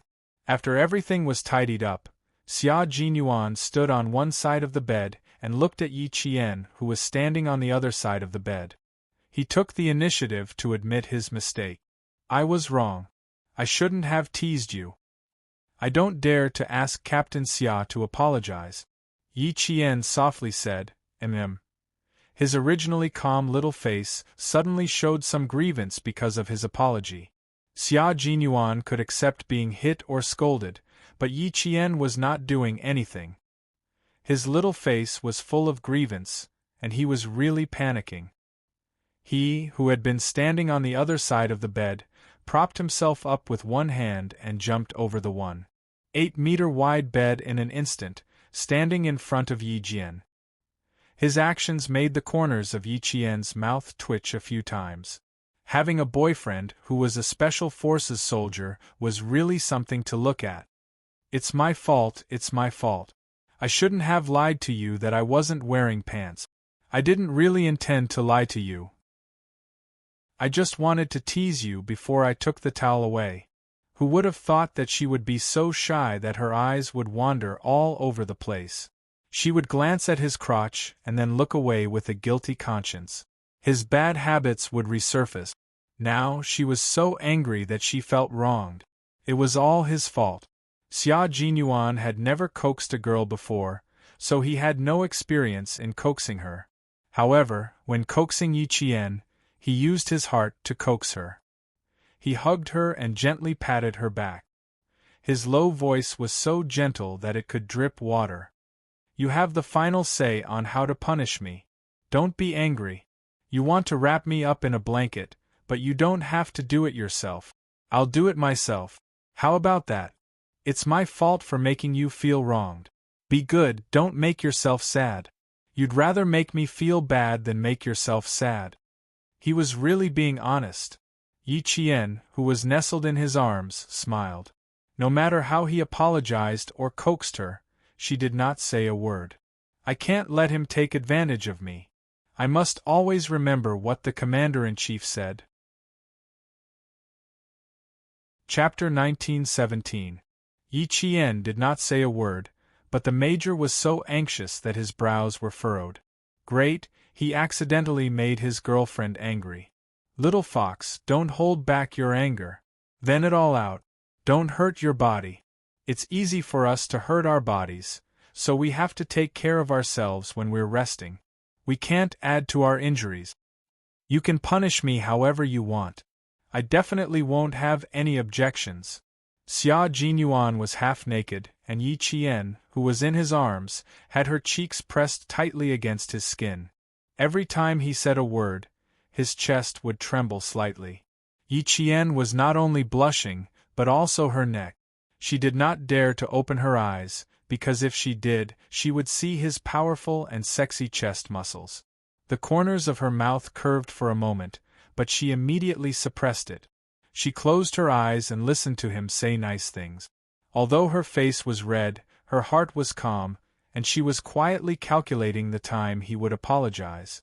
Although Yi Qian wanted to let Xia Jinyuan know that she also had a temper, she was not a pretentious person.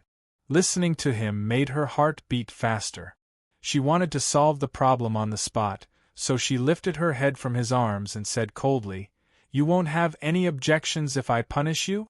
Really?" "Really?" Xia Jinyuan finally spoke. He let out a long sigh of relief and said sincerely, "I made you angry. You have to take responsibility." "Okay, I won't punish you. Ask the waiter to bring 2 quilts over. Go sleep in the living room. You're not allowed to stay in the room and try to sleep with me." Since he wanted to sleep in the same bed as her so much, she would punish him by not allowing him to sleep with her. Xia Jinyuan felt as if he had been struck by lightning. He had put in so much effort to climb into the bed, but now he was being punished to sleep on the sofa tonight. "Let's talk about it. Can we change the punishment?" the Major asked carefully. She pressed her forehead against his and coaxed gently, "It's rare for the 2 of us to be alone. Don't reject me, okay?" His arms began to tighten slightly, hugging her body even more tightly in his embrace. They were so close that they were airtight. "Let's change the method. You told me to sleep on the sofa, and I really tried my best to climb into the bed. It wasn't easy to climb into the bed, so I really want to stay." Yi Qian sneered. "Didn't you say I could punish you however I wanted? Why, did I tell you to sleep outside?" "No, that's my main goal, so I can't agree." As a man of principle, Xia Jinyuan believed that this was a matter of principle and could not be easily let go. They hadn't even started, yet she was already planning to kick him out to sleep. How could that work? Worried that she would be angry, Xia Jinyuan said softly, "Little fox, let's change the punishment. It can't be so cruel. We have to leave tomorrow, and we don't know when we'll see each other again. It could be a few months at the earliest, or a year and a half at the latest. Every minute is precious when I'm with you. I don't want to waste our precious time. I just want you to sleep on my arm." His voice was so gentle that it sounded like a lullaby.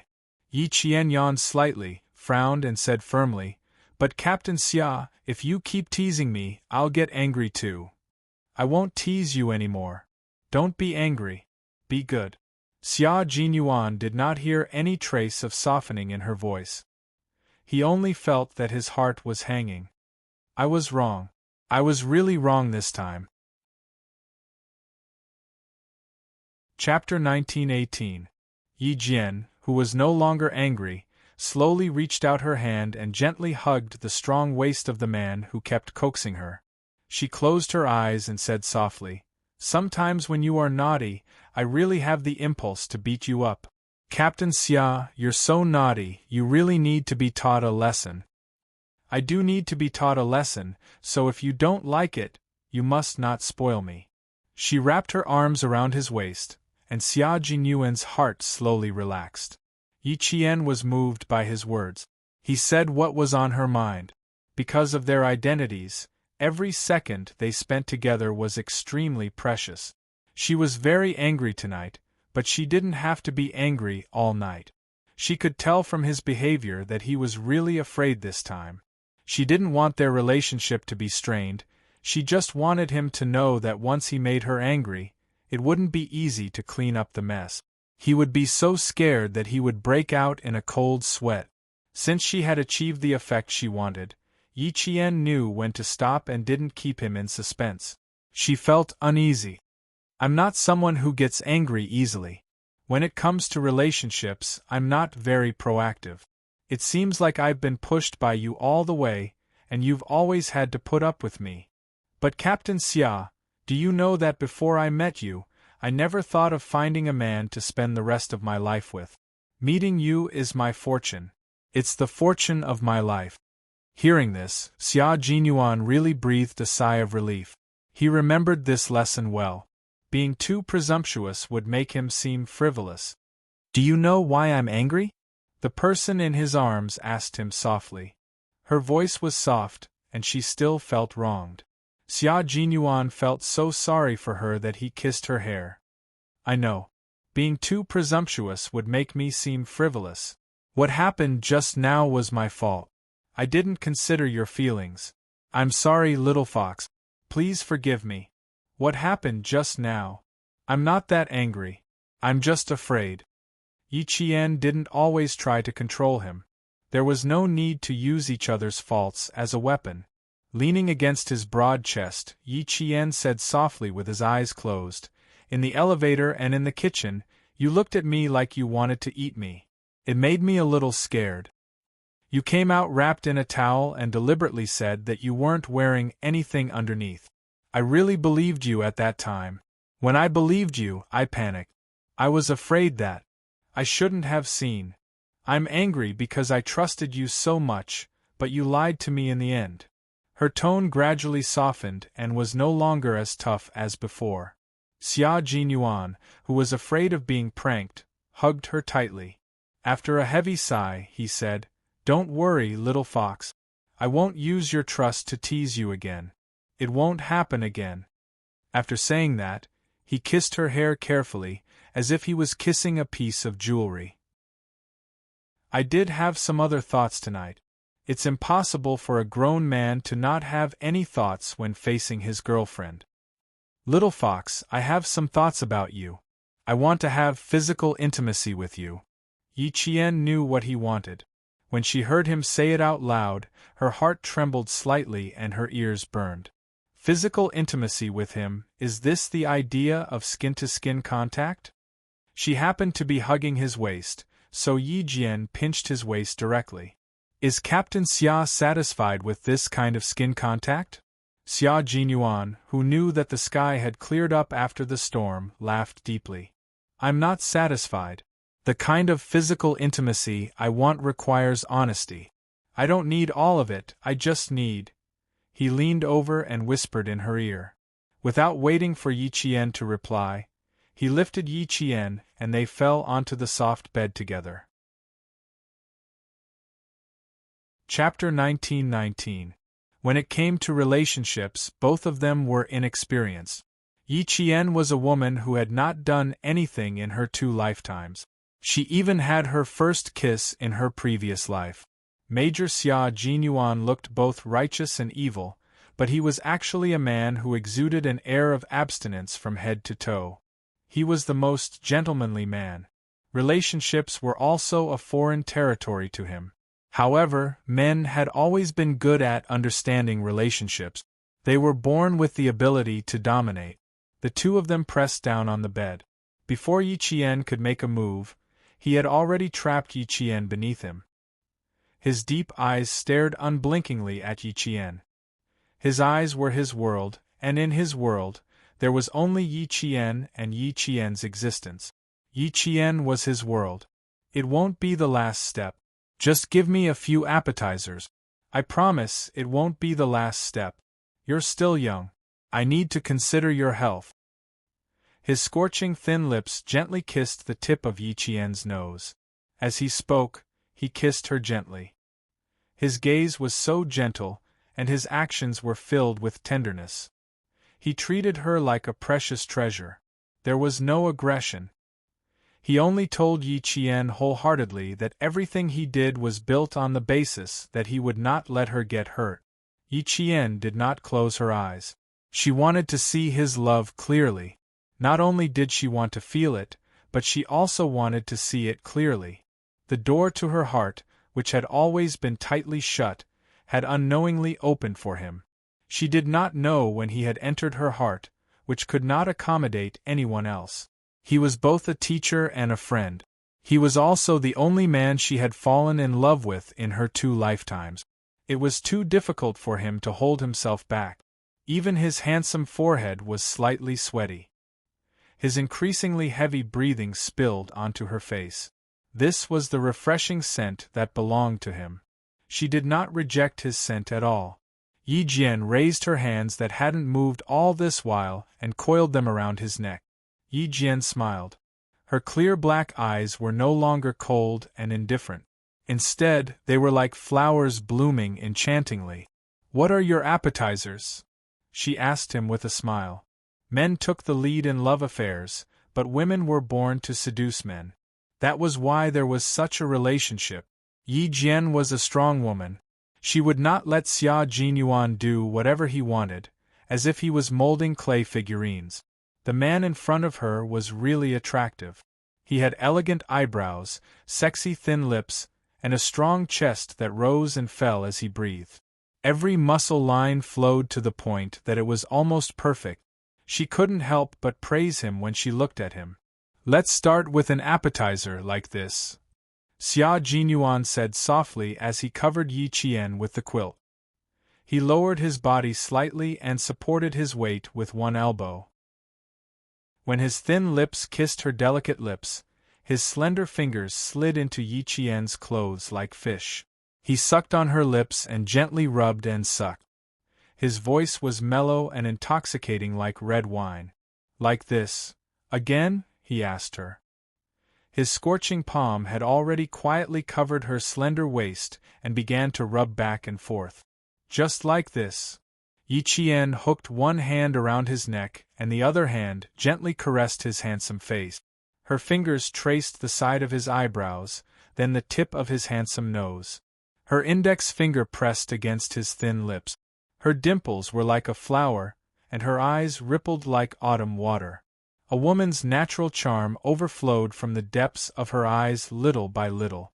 She smiled faintly and said, "Captain Xia, your appetizer can't be so simple and plain, right?" Chapter 1920. "Of course not. I still want to be like this." His fingers slowly caressed her slender waist, and then all the way up, slowly crawling. He didn't immediately climb to the top of the mountain. Instead, he went back and forth between the ravines, as if he was considering which peak to climb first and which to fully enjoy the scenery. Xia Jinyuan wasn't in a hurry to be lustful. Instead, he allowed her to slowly get used to him. Sometimes they kissed, sometimes they whispered, trying to achieve a high standard in one go. As a major who was strict with himself, he also had strict requirements when it came to matters of the heart. He didn't want to leave a bad impression on Yi Qian and cause her to lose interest in him in the future. Interest needed to be nurtured, so he had to take it step by step and enter the best state. Yi Qian indeed didn't like to be rude and unreasonable, and he believed that not many women would be willing to treat him that way. The joy of intimacy was a joy that couldn't be controlled when one was deeply in love. How could one be so impatient? When he placed his hand on Yi Qian's right side, she gently closed her eyes. Her face was as red as the rosy clouds, and it was even more gorgeous than the spring scenery.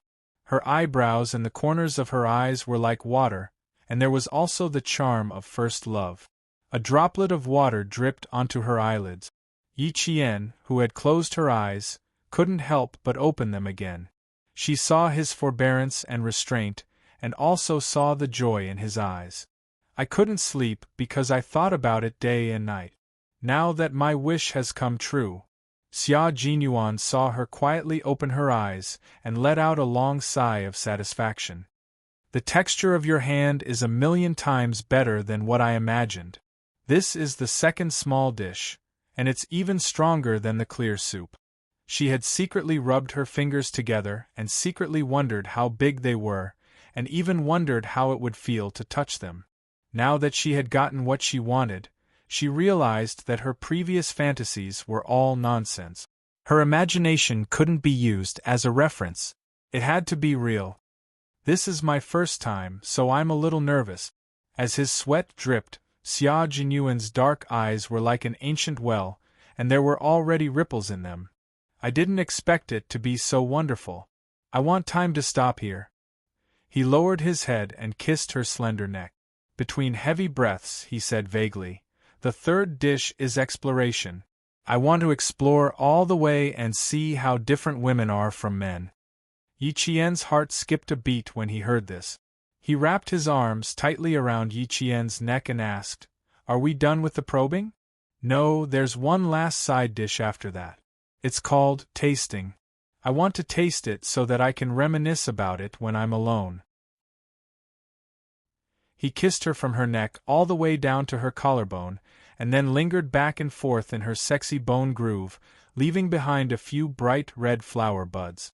Using his lips to explore gently, he began to touch her skin bit by bit. His slender fingers now felt the scenery on both sides, and his movements gradually became more and more complex. Unfortunately, Yi Qian was one of the more promising ones. Xia Jinyuan gave up after trying twice. There was no way for him to take over both companies. Light, bouncy, delicate, and soft. "You're not as hard as us men, and even feel pain when we bump into you," Xia Jinyuan said sincerely in the midst of playing. His voice was a little hoarse because there was too much forbearance in it.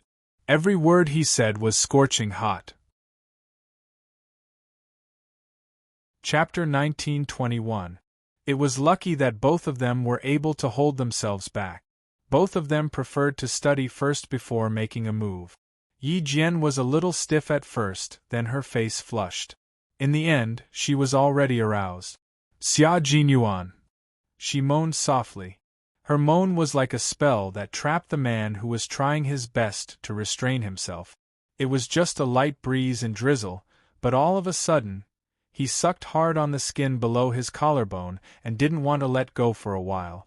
Yi Qian, who was stimulated, no longer wrapped around his neck. Instead, he went under his armpits and held onto his shoulders with both hands. The last few side dishes. Xia Jinyuan was entranced by her soft moan. His eyes reddened as he moved his body closer to Yi Qian's chest. Yi Qian didn't let him taste it all at once. Instead, he panted softly and said, "Captain Xia, I can't bear the responsibility." She could already feel the biggest change in his body. "If you can't bear to, you can help me. Use your hands to help me." After he finished speaking, he lowered his head. The white quilt moved up and down, and the room became a spring scene. In the end, Xia Jinyuan, who hadn't had a taste in 26 years, got what he wanted. When he said that he would only taste it, he really stopped there. He didn't let Yi Qian use his hands to help. Recently, it had been difficult for him to endure. Xia Jinyuan, who had tasted so much that his blood was boiling, used rubbing and other methods to release it.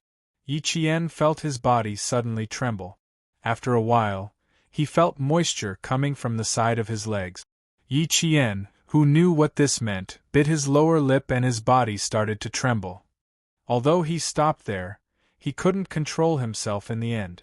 After both of their bodies trembled, there was only soft panting in the spring scene in the bedroom. Although he didn't get to know her better, and he didn't even go below her navel, their first intimacy was enough for them to reminisce about. Her face was so hot that she felt like she was steaming. She closed her eyes and adjusted her breathing. It was too exciting, and she couldn't calm down for a while. Xia Jinyuan did not move either. He still had one last appetizer that he had not tasted yet. He had failed to live up to his expectations. The little fox had only bitten the side of his Adam's apple, and it was over in a flash. Was he that sensitive? Or could it not last long enough? Thinking of this, Major Xia, whose forehead was still sweating, couldn't help but narrow his black eyes. Wasn't it too fast? Was there an hour?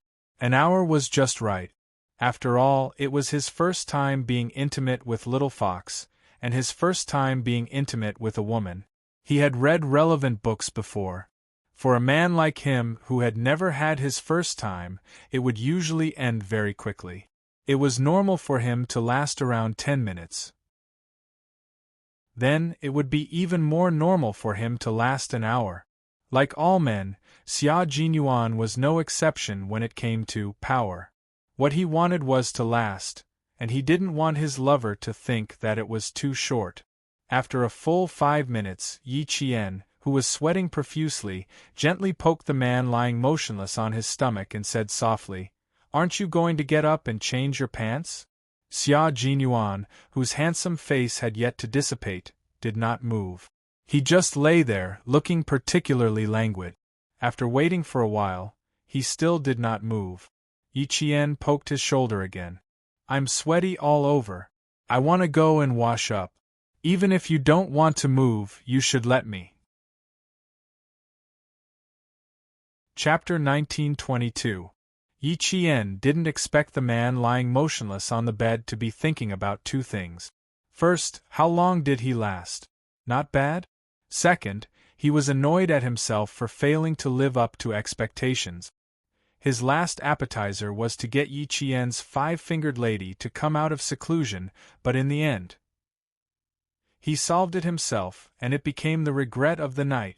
When Yi Qian poked his shoulder for the third time, he felt that the area around his leg was getting more and more sensitive, so he had to remind him again, "If you don't get up, the blanket we're using right now will be wet. You." He bit his lower lip, and his voice got softer and softer. "Don't you feel uncomfortable? I'm wearing a pair of wet pants. I'm going to change first. I don't want to move, and I don't feel uncomfortable."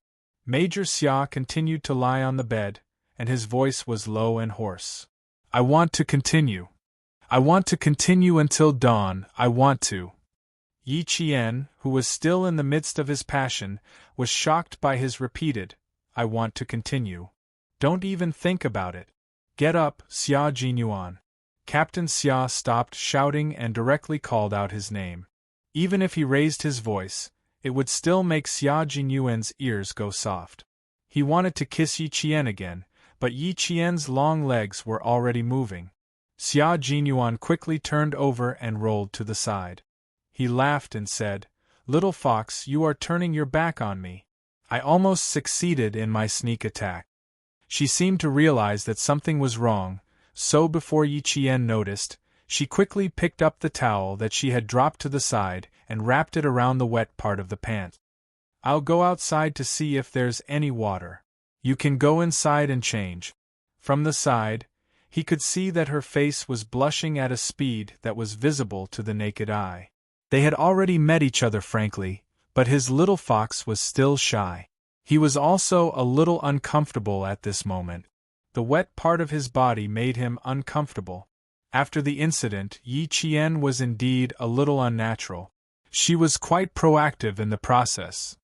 Just now, when he got up, she saw the scratch marks she left on his shoulder. It was because of the scratch marks that she became unnatural. Hearing that he was going outside, Yi Qian heaved a sigh of relief. When Yi Jian arrived at the washroom, she looked at herself in the mirror. She was so shocked by her reflection that her body trembled. Was the person in the mirror her? Was it her? Not only was her face flushed, but there was also a hint of charm in the corners of her eyes. The ripples in her eyes were even more charming, as if there were ripples flowing out from her eyes. His lips were bright red, so fresh that they looked like they were about to drip blood. Together with his face full of spring, Yi Qian almost didn't dare to look at himself in the mirror. She had actually acted like this when she was in love. Where was her usual indifference? Yi Jian took a few deep breaths before she put aside the shyness that she didn't dare to face herself. Then, she slowly lifted her clothes. Her snow-white skin was dotted with red spots, and her chest was kissed by him. After taking one look at Yi Qian, she quickly put down her shirt and went straight into the shower. After taking off her shirt and pants, she was too embarrassed to look at her own body. She only raised her head to let the hot water wash her. Outside, Xia Jinyuan unscrewed the water pipe and took out the small square towel used to wipe his hand. He didn't have to pretend that there was no water anymore. He could sleep with her for the next few hours. He also had to wash his gym shorts. After he finished showering and returned to the bedroom, he saw that Yi Qian had already laid down and wrapped himself up tightly. Chapter 1923. He had no intention of letting him sleep on the sofa. It was obvious from the fact that half of the bed was empty. Yi Qian, whose face was still red, was still awake. She heard him enter the room and close the door. She held her breath as he walked to the bed and lay down beside her. "Come sleep in my arms. I'll hug you." After taking a cold shower, his voice was no longer hoarse, but it was still pleasant to the ears. Yi Qian, who was sleeping on her side, did not move. Xia Jinyuan, who was talking, moved. He held her shoulder with one hand and pulled her into his arms, turning her around to face him. Looking at her blushing cheeks, Xia Jinyuan kissed her forehead. "Practice makes perfect. Next time I'll last longer. You'll feel better." Yi Qian did not want to listen to this topic at all. She did not want to listen or participate in the discussion. She closed her eyes and ignored him, but her fluttering eyelashes gave her away. Xia Jinyuan's heart was filled with tenderness. He hugged her tightly in his arms and tenderly said, "Your face is so red. Do you want to use cold water to cool it down?" It seemed like he couldn't stop if she didn't speak. "It's okay. I won't blush if you stop talking." Yi Qian, whose eyes were still tightly shut, buried her head in his arms to prevent him from looking at her. "I'm so tired. I want to sleep." Xia Jinyuan, who was both physically and mentally comfortable, did not feel sleepy at all. Even though he did not invite Yi Qian's 5 fingers to help him, he did not have to think about it anymore. In the unit, Han Zheng would sometimes bring up the things between men and women. He was a veteran and had never stopped since he started having sex at the age of 15. To him, women were like objects to satisfy his needs. After he used them, he would not think about them. When he talked about feelings, he would also think about it. The person he was thinking about was none other than the girl sleeping in his arms. After all, imagination was imagination. It was completely different from reality. As long as one experienced it, they would know what it felt like to have sex. It was a feeling that made his cerebral cortex quite active. It was a feeling that made his soul float. He had only opened up 2 mountain ranges in his territory, and it had already made him feel this way. Then, when he occupied all the territory, wouldn't it be? There was no need to think too deeply about it. Just thinking about it now made his body itch again. "Are you tired? If you're tired, close your eyes and rest. Listen to me." He didn't want to sleep. He still wanted to tell her how he felt. He gently caressed her shoulder and said in a low voice, "I've never felt this way before. Even now, I'm still very excited. Little fox, how do you feel? Did I make you feel better? It should be okay. Hearing your low voice is really like a cat scratching me. The more I listen, the more excited I get. Even now, I can still hear your voice in my ears. When I was bathing just now, I used cold water to put out the flames. Now there's... Little fox, I've really fallen into your hands for the rest of my life." He had experienced similar seduction training countless times. Other than the first time when he was caught off guard, he never had a reaction again. No matter how good a woman's body was, she was just like a plastic model standing in front of him. She wouldn't arouse his interest at all. Only she could make every part of his body so sensitive and arouse the most primitive urges in his body. "If you didn't have a flight tomorrow, little fox, I would really torture you until dawn tonight." After saying this, Xia Jinyuan hugged Yi Jian tightly, who seemed to have fallen asleep, and slowly closed his eyes. He could sleep now. After he woke up, there were still many things to deal with. Their love life was short-lived. War was their life. Chapter 1924. By the time the 2 of them fell asleep, it was already past 3 in the morning. Xia Jinyuan was exhausted from leading the troop.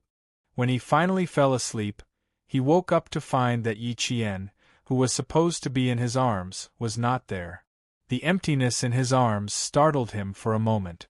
If it weren't for the burning scratches on his shoulder, he would have thought that last night was just a wet dream. There was still half an hour before 8.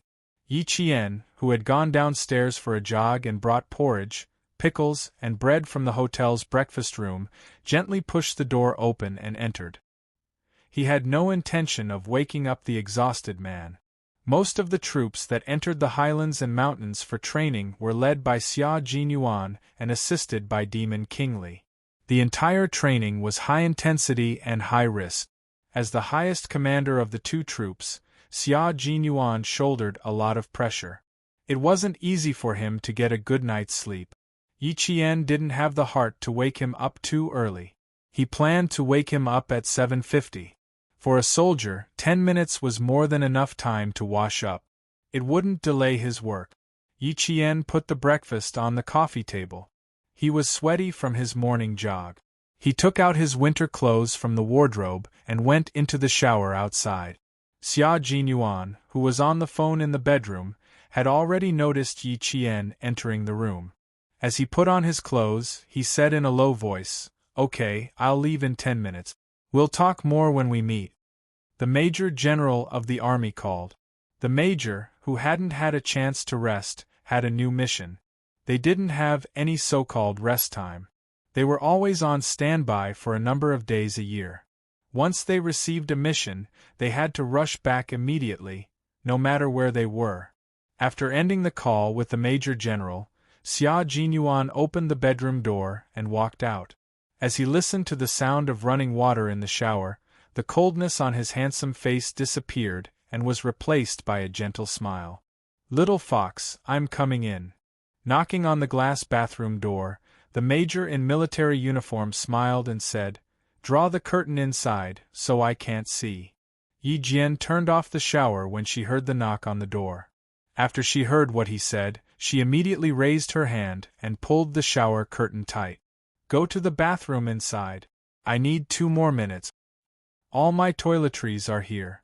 Also, I just received a call from the military. I need to leave in 10 minutes. It's a little urgent."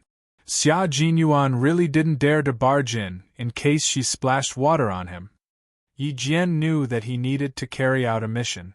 She did not waste any time and let him in immediately. Half of the plain waterproof shower curtain was covered by the sound of running water. The major's slender, straight, and muscular legs moved from time to time. His Adam's apple moved slightly, and he let out a light sigh before quickly washing up. After he finished washing up, the sound of running water stopped. His gaze fell on the military uniform and bath towel on the hanger outside. The major's eyes darkened. He took off the bath towel and walked to the shower curtain that was less than 3 steps away from him. He said in a low voice, "Let me help you put on your clothes, okay? I can wear whatever I want you to wear. I can wear it myself. If I let you do it for me, I won't be able to get dressed for the rest of the day." Yi Qian's face burned when he heard that. He was so frightened that he even stuttered. After saying that, he felt a little weak and short of breath. He put on a straight face and said in a deep voice, "Captain Xia, you can go out and have breakfast first. I'll take care of my own business." Chapter 1925. It was not easy to dress someone else, but it was embarrassing to have someone else dress her. Yi Qian would not find another embarrassing thing for herself. Her face was still burning from what happened last night. If she let him dress her again, she would burn until her entire body turned red in broad daylight.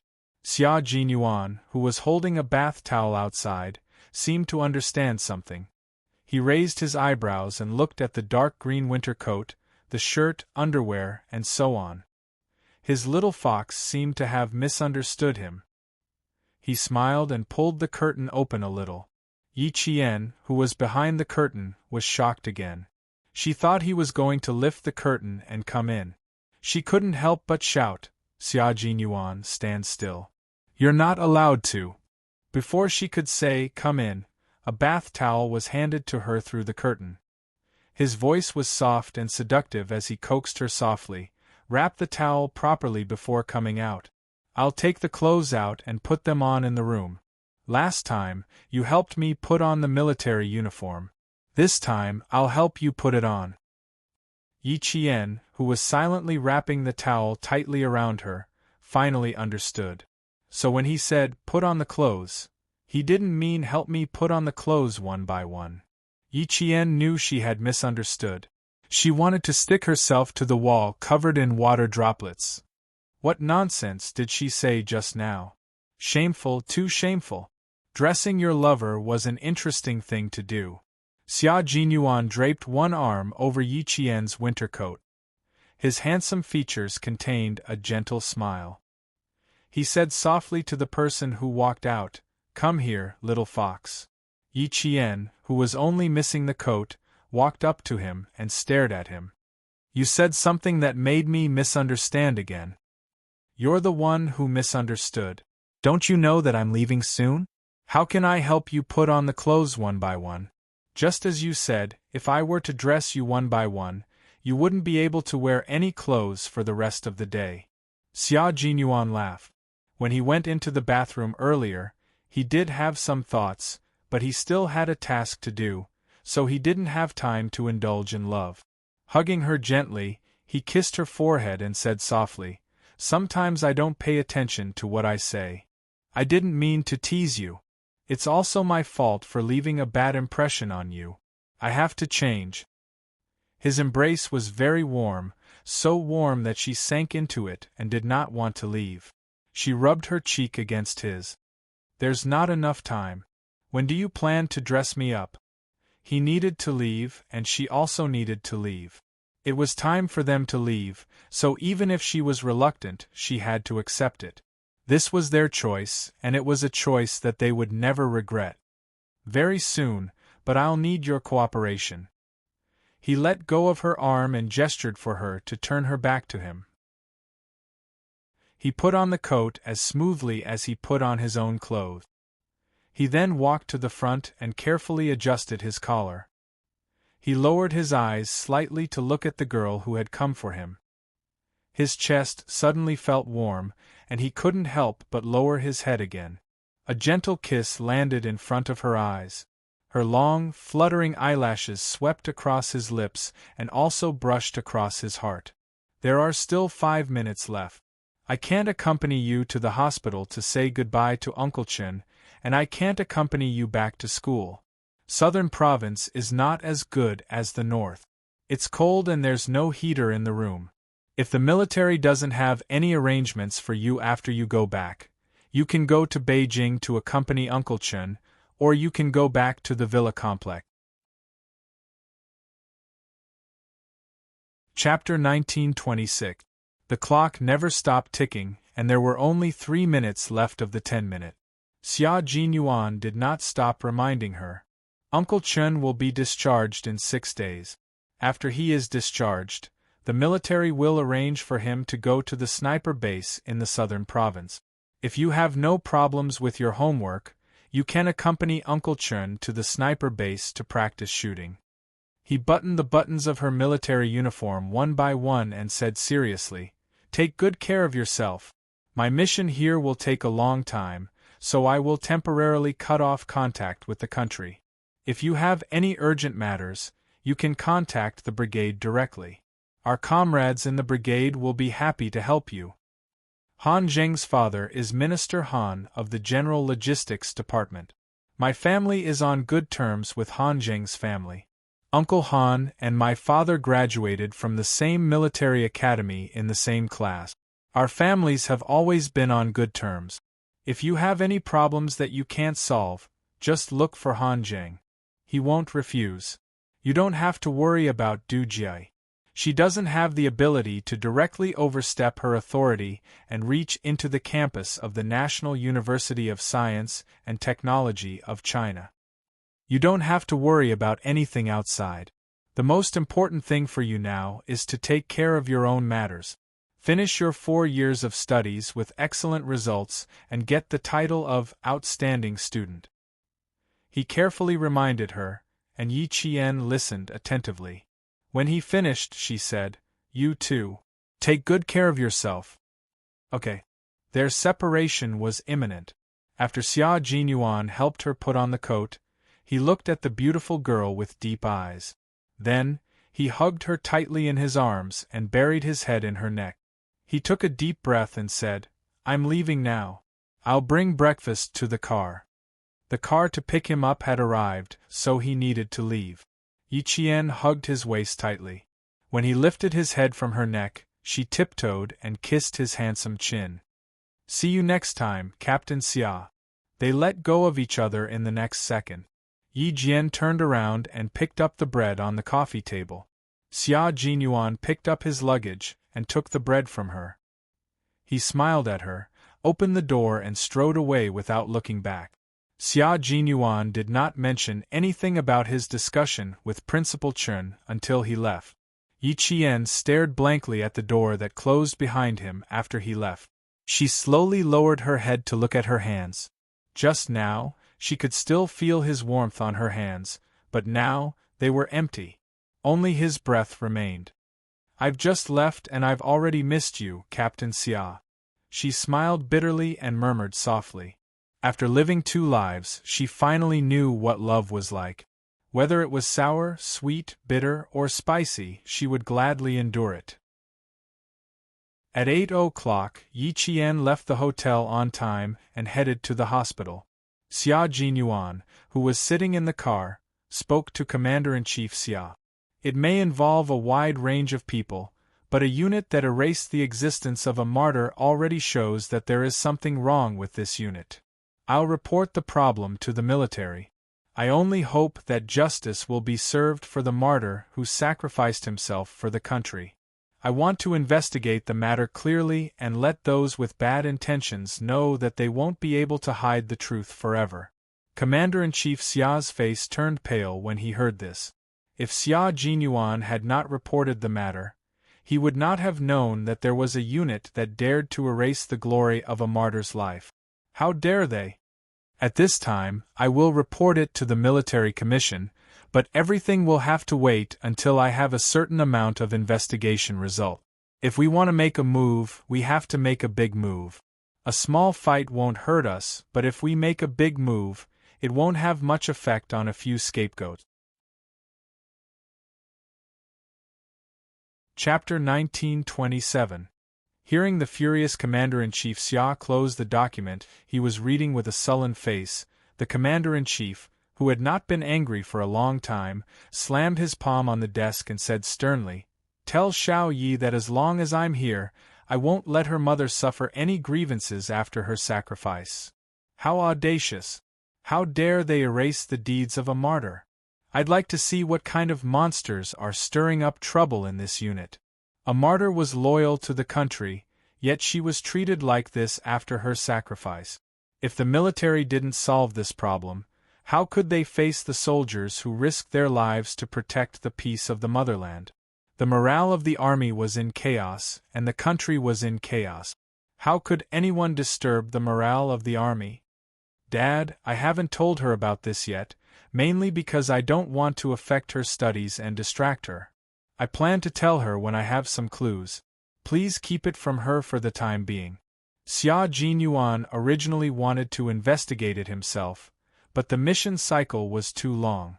After thinking about it, he could only ask the old man in the military to do it. With him taking the lead, the investigation would be much faster. You investigate in secret first. I'm afraid that they'll be prepared. It won't be good if they bite back at us. He cautiously reminded him that it had been more than 10 years, and it was extremely difficult to investigate again. Some of the evidence had already been erased. The only breakthrough was that there were no records of Sun Xueqing's heroic deeds in this unit. You can contact Sun Xueqing's comrades in the unit first. Tongzhou Public Security Bureau Chief Kai is also secretly investigating this matter. He was a comrade of Yi Qian's mother, and he was the one who found out about this when he returned to the unit. Chief Kai should have investigated deeply. It was better to contact him directly to get the relevant evidence than to investigate from the beginning. Leave this matter to me. You and Yi Qian don't have to be distracted. I'll contact you if there's any progress. Commander-in-Chief Xia remembered this in his heart and said a few more words before hanging up the phone. A phone call had secretly stirred up a storm. However, at this time, there were still undercurrents, and the surface was still as calm as before. Those who were hiding in the dark did not know that the dusty past was about to be opened again. Someone would take a photo of the dust of the past, and everything would be revealed. Yi Qian knew that Chief Kai was secretly investigating her mother's sacrifice on the day all the exams ended. Everyone in the class knew that she went to the company for official business. Before the exams, everyone had to prepare for the exams, so they didn't ask much. After the exams, they couldn't help but ask about the basic level of the company. As long as they didn't say the unit number and only talked about the company's life, it was normal communication and didn't leak any secrets. After the exam, Yi Jian answered with a smile that she had gone to the company. The training was several times harder than the training in school. Su Wen ran over. Before she came close, her voice was heard first. Yi Jian, someone is looking for you outside. He said he is your mother's comrade. The guard has checked his ID and is taking him to the reception room. Then you go quickly. We'll come find you later. Seeing this, the students who were sitting around Yi Jian stood up and stopped bothering her. There was still a class meeting after the exam. It would not be too late to ask her then. Yi Qian was the only one in the class who went to the basic level of the company, so the students were quite curious. Yi Jian vaguely guessed that it might be Director Kai, whom she met during the mission last time. She slightly restrained her expression and suppressed the panic in her heart. After thanking Su Wen, she quickened her pace and headed to the reception room. When she arrived, Chief Kai was already in the meeting room. Yi Qian pushed the door open and said with a smile, "Not bad, you look more like a soldier than last time." Chapter 1928. Knowing that Chief Kai was his mother's comrade, Yi Qian only felt a sense of closeness when he saw him again. He couldn't help but smile as he walked over. "How did you find the time to come over? Are you here on a business trip? I've wanted to come and see you for a long time, but I was afraid I'd disturb your studies, so I decided to wait until your exams were over." Chief Kai scrutinized the girl he hadn't seen for a few months. The more he looked, the happier he became. She was really a good child. She stood tall and straight with the valiant and heroic bearing of a soldier. She wore a tailor-made student uniform and looked like a thriving pine tree. Although the branches and leaves hadn't fully extended, one could already see her future glory. Yi Qian first asked him to sit down, then hurriedly poured him some hot water. "I'm sorry, there are no tea leaves in the reception room, so I can only treat you to some hot water." Hot water is good. It's simple and plain, without any impurities. A person should also be like a glass of clear water, simple and straightforward. Chief Kai took the hot water with a smile on his face. He gestured for Yi Qian to sit down and said kindly, "Although your complexion is a bit poor, you're full of energy. It's clear that you're used to military school life." "Not bad, not bad. You didn't embarrass your mother. You're the descendant of a soldier." Yi Jian liked to talk about her mother very much. She felt a great sense of pride. "Although my mother left early, I still remember things from a long time ago. I still remember that she once told me that a person should live up to the word person, be open and aboveboard, and act magnanimously. Just as you said, a person should be like a glass of clear water, simple and straightforward, without any impurities." Chief Kai heard this and laughed even louder. "Good, good, good. Very good, very good. Hong Mei has a daughter like you. No matter how much she suffers, she's willing to accept it. But I can't bear to." Yi Qian took a sip of the hot water. When he looked up again, his expression was a bit more solemn. "I don't know if what you said last time in Tongzhou is true. I want to know about my mother. I can ask you at any time." Chief Kai also retracted his smile and leaned against the wooden sofa used to receive guests. His kind gaze from a moment ago suddenly became sharp. It was different from the unruly sharpness of a young man. Instead, It was a sharpness that had been accumulated over time and was able to see through everything. You didn't come looking for me, but I came looking for you. Yi Qian, I'm here because of your mother. I want to tell you something you don't know. Looking around, Yi Qian knew the purpose of his visit. His expression grew colder and colder. Is this place suitable for talking? Don't worry, there are no surveillance cameras here. There are also guards outside. If someone approaches, they will alert us in time. This is the most suitable place. Yi Qian's back straightened, and his eyes grew darker and colder. Please speak. I will remember every word you say. Since he said this was the most suitable place, Chief Kai didn't think too much about it. He took out some clues from his recent investigation from his briefcase. I've always felt that there were many things wrong with your mother's sacrifice. I've thought about investigating it before, but in the end I couldn't find anything.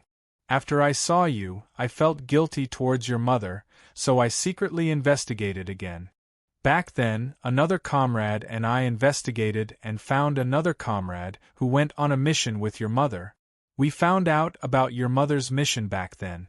It's all written down here. You can take a look. Yi Qian's hands trembled slightly as he took the documents. Even his gaze towards Chief Kai trembled slightly. Chapter 1929.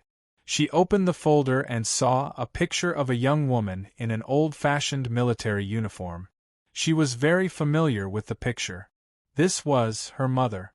Even though she had only been with her for less than 4 years, she would always remember the gentle look on her face when she told her stories. Even after a lifetime, it was still so vivid. The reception room was so quiet that it seemed like no one was there. Even the sound of breathing couldn't be heard. Chief Kai watched as Yi Qian carefully flipped through the pages. When she flipped to the second page, he said in a low voice, "The mission back then was indeed a one-way trip. Some people used their positions to collude with the underworld. They opened the country's gates for convenience and profited greatly from it. When your mother received the mission, she probably knew that she was doomed. Before she left, she told us that she had a daughter in her hometown. If she didn't come back, we would have to take care of her. Back then, we still can't find out who used their positions to open the country's gates and participate in smuggling and drug trafficking. These people are not people we can find out. Dirty linen should not be aired in public. The same goes for the country's dirty linen. Most of them were executed in secret. That was the era when everything was starting to emerge. Some people couldn't keep their conscience. They couldn't resist the temptation of money and started to violate their original vows. Step by step, they committed crimes. Look at what your mother's comrade said. He said that before your mother sacrificed herself, she shouted a person's name in her hometown's dialect. Then she was ambushed and shot in the chest. She died on the spot. This is what she sacrificed." Chief Kai suddenly stopped talking. He quietly took out a brown envelope from another pocket of his briefcase. He gently placed it on the coffee table and slowly pushed it in front of Yi Qian. "Yi Qian, take a look." Yi Qian's outstretched hand seemed to realize what was inside. She suddenly retracted her hand. She glanced at Chief Kai, whose expression was dark. Yi Qian's outstretched hand clenched into a fist. When she released it, she seemed to have made a decision. She quickly picked up the envelope.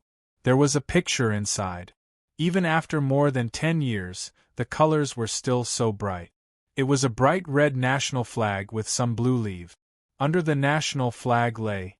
Yi Qian's eyes were already glistening with tears. Her lips moved. "This is the picture of my mother when she sacrificed herself, right? She's the one lying under the flag, right?" "Yes, child. The one lying under the flag is martyr Sun Xueqing. This is a photo of her after she sacrificed herself."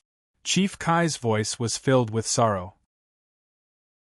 After more than 10 years, when he mentioned his comrade who had once saved his life, the mention of her sacrifice still made him sad from the bottom of his heart. Tears slowly rolled out of her eyes, drop by drop.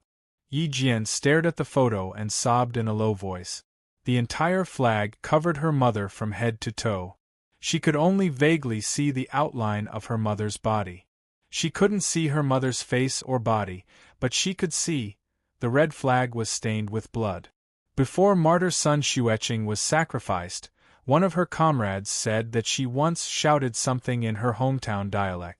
It was very short, and it felt like she was shouting someone's name. Unfortunately, there was a lot of gunfire at the time, so he wasn't able to tell what your mother said. Look at the second photo. The second photo is a little gory. It's a combat dagger stained with blood. Later, when the fabric on the dagger was extracted, it was found to be tissue from a human eye.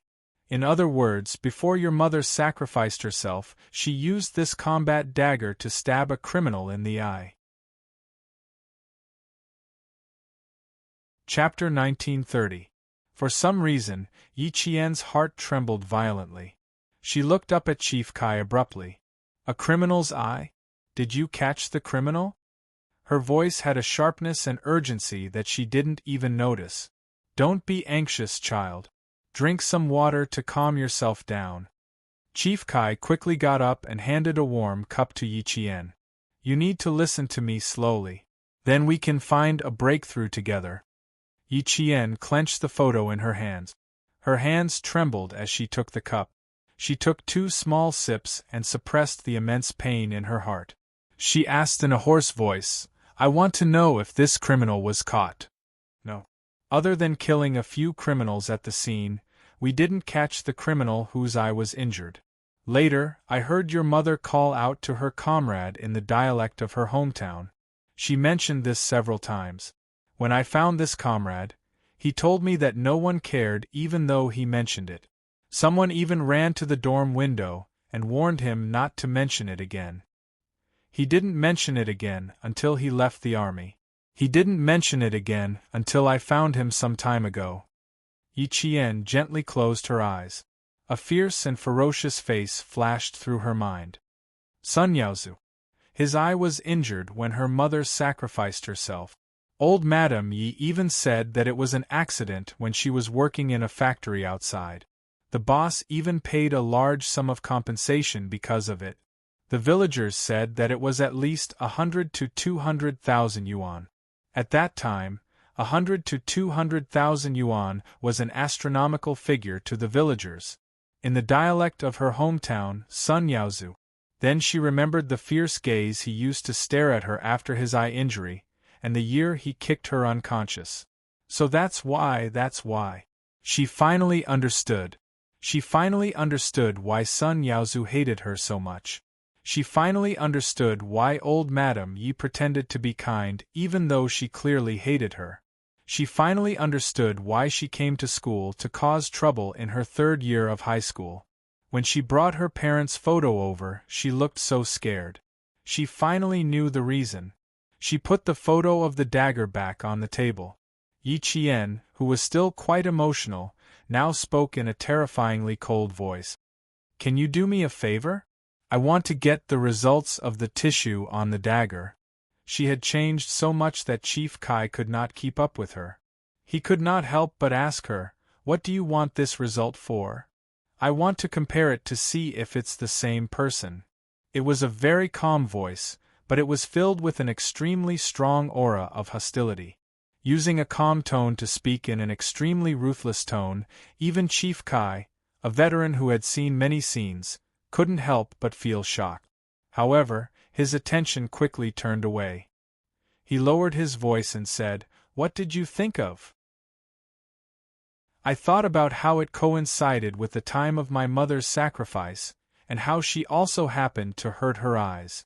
She used to wear an eye patch all day long, but now she wears a pair of black glasses all day long. I plan to meet him tomorrow and take some tissue back to see if I can close it. Chief Kai objected sternly, Nonsense. Yi Qian, if anyone finds out what you're doing, your future will be ruined. Give me the suspects and I'll take care of it. She was the only descendant of Red Plum Blossom left in the world. He had to protect her. You can't stop me. I have to take care of this matter myself. Yi Qian shook her head. Her calm expression was filled with unwavering determination. I can only rest assured if I do it myself. Chapter 1931. Yi Qian's stubbornness made Chief Kai understand why Principal Chun had stopped him from explaining these things to her for the time being. This time, Chief Kai wanted to slap himself twice. Child, I came to tell you that your mother was indeed killed by someone. I want you to know that I do not want you to put yourself in danger, Chief Kai said in a serious tone. Chief Kai tried to persuade her very seriously. You're the only bloodline your mother left behind, and we were once entrusted by your mother to take good care of you. Now you actually want to put yourself in danger. Yi Qian, I do not agree with this, and I do not approve of it. Even if there is an investigation, you should let us investigate first. Now you only need to study hard and complete your studies. That is the most important thing for you. Uncle came this time because I was afraid that if something unexpected happened during the investigation, you would not know anything. Even if there were suspicions, we would have to investigate again. You, don't know how deep the waters were back then. Even after more than 10 years, the waters are still very deep. I have been very careful during the investigation, afraid that something big will happen again. As for you, you are just a military school student now. What do you have to investigate? If he had known that this child was so stubborn, he would have discussed this with Principal Chun first. But Principal Chun was nowhere to be found now. Old Chun, I wanted to discuss this with you, but in the end, I could not even find you. Even the villagers of Shuku village did not know where he went. Right, he almost forgot about this. Yi Qian, do you know where Principal Chun, who has been taking care of you, is? I went to Shuku village this time, but I did not find him. Even the villagers said that they had not seen him for a long time. He was afraid that something would happen. After all, he had already investigated the death of Hong Mei and handed some of Hong Mei's belongings to Old Chun, which was equivalent to bringing him into danger. Yi Qian could hear the worry in his voice, but it was true that he couldn't reveal too much about Uncle Chun, so he said, Uncle Chun went on a vacation. I'm afraid he won't be back for a while. Yi Qian could tell that he was worried, and that there was something wrong with his tone. He asked directly, You said that the situation was already very complicated 10 years ago, and it's still the same 10 years later. You also mentioned that you were afraid that there might be an accident during the investigation. Are you implying that if someone finds out that you're investigating my mother's death, they will kill you to silence you? That's right. That's why I stopped you. Faced with an extremely intelligent cadet, Chief Kai knew that it would be better for him to explain things more thoroughly. Yi Qian's expression was as cold as ice.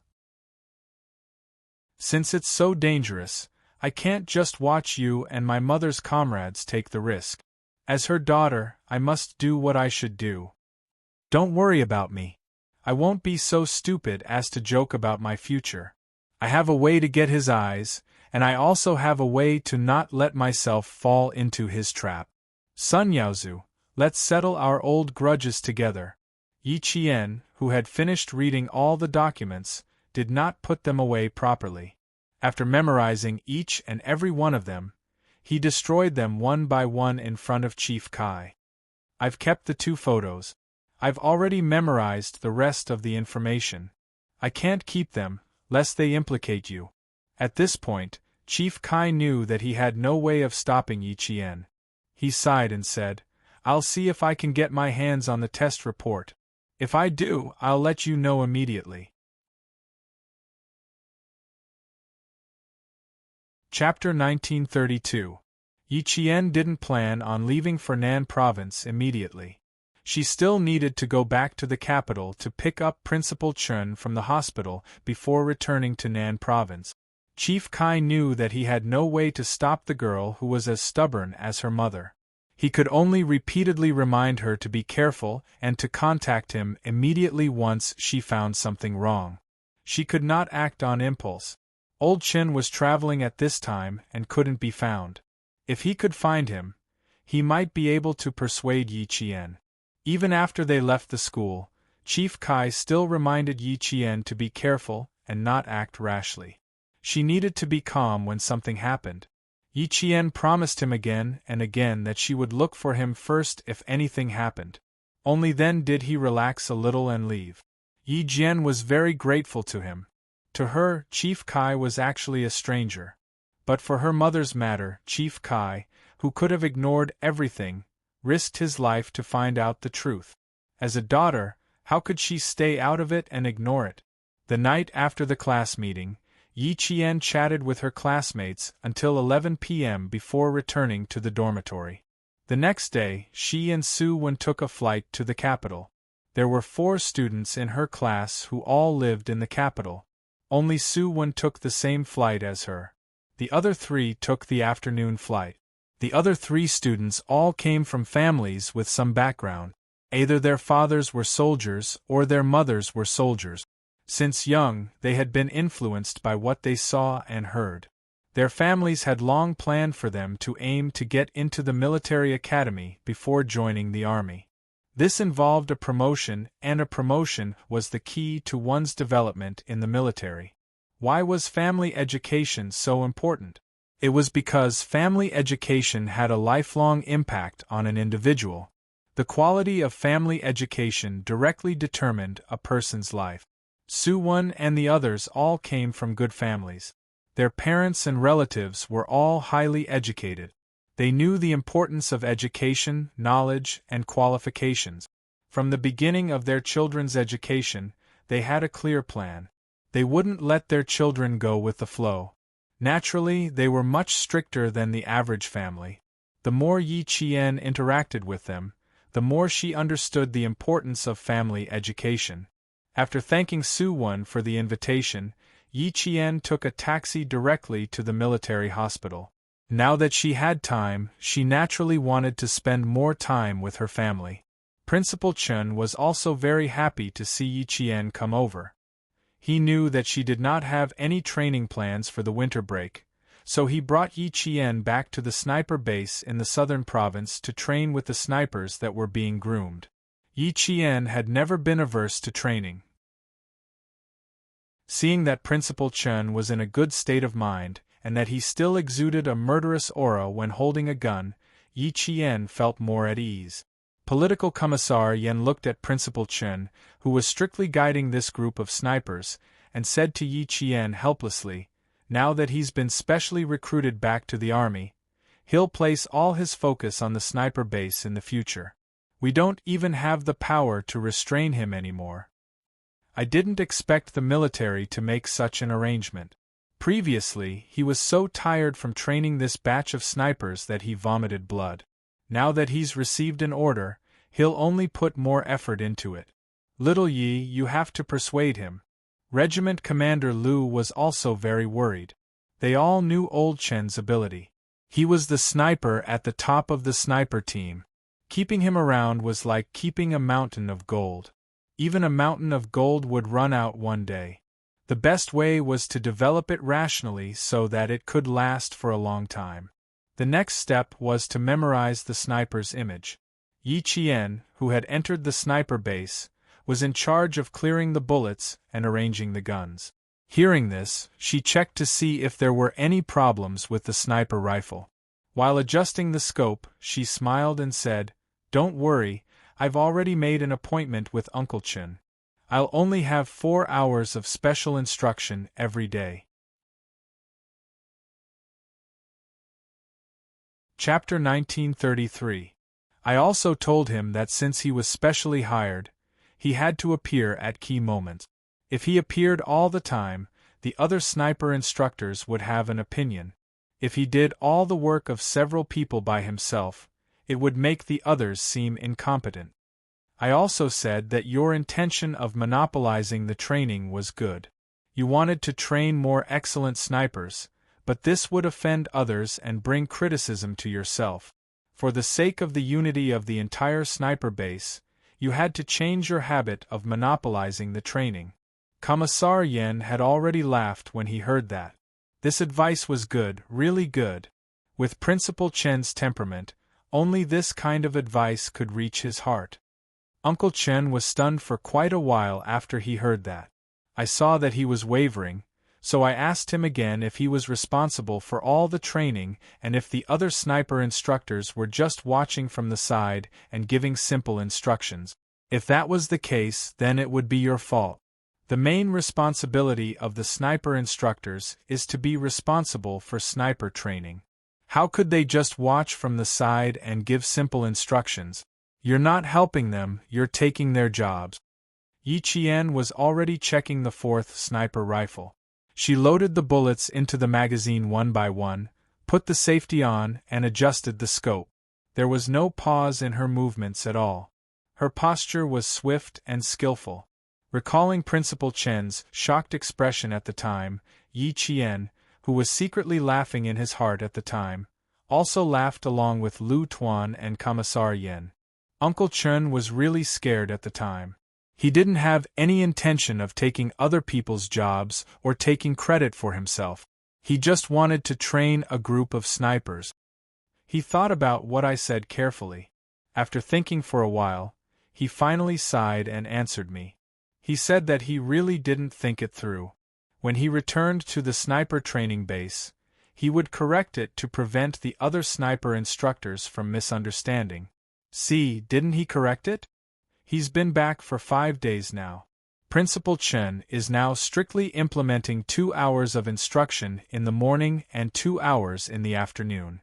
The rest of the time, he has to communicate with the other sniper instructors or watch me train. Commissar Yen, who was laughing heartily, gave Yi Qian a thumbs up. You're still the best, girl. With just a few words you made him stop working so hard. 4 hours of guidance a day is definitely enough. Some time ago, he stayed at the sniper base almost every day. He followed the soldiers during the day and night, and he also trained with them in the mountains. He stayed as far away as the soldiers could. Both Lu Tuan and I were scared out of our wits. Now, the two of us can rest assured.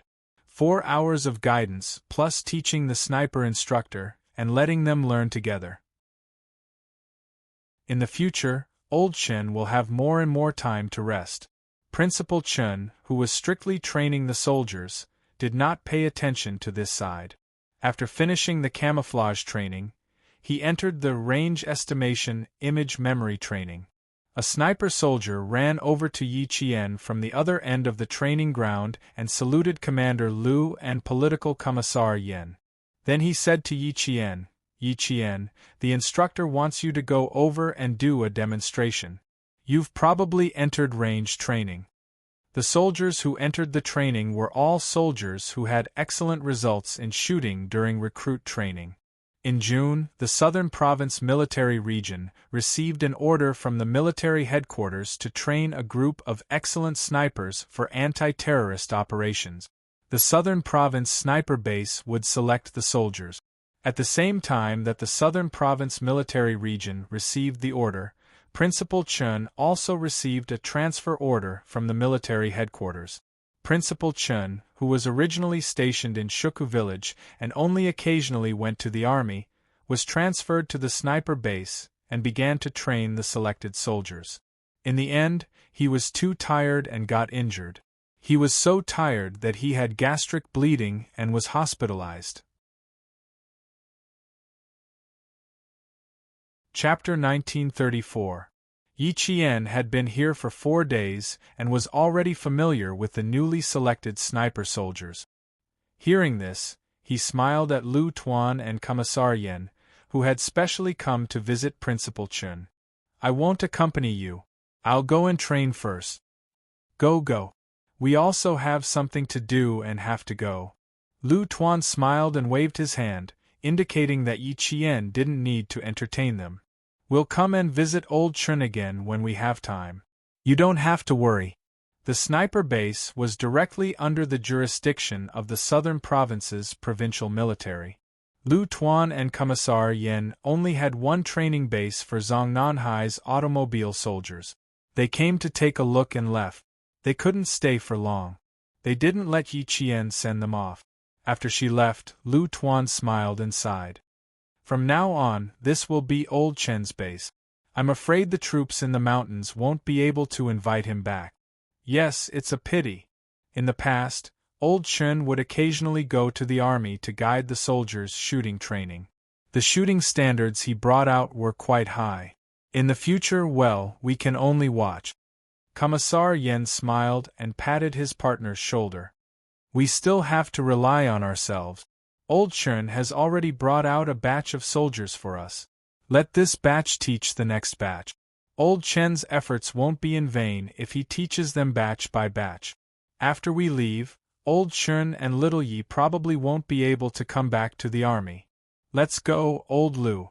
Let's go to the old place for a drink. I wanted to mention something to Little Yi just now, but you kept winking at me. Now you want me to go to the old place for a drink with you. Why don't you ask Little Yi to come along?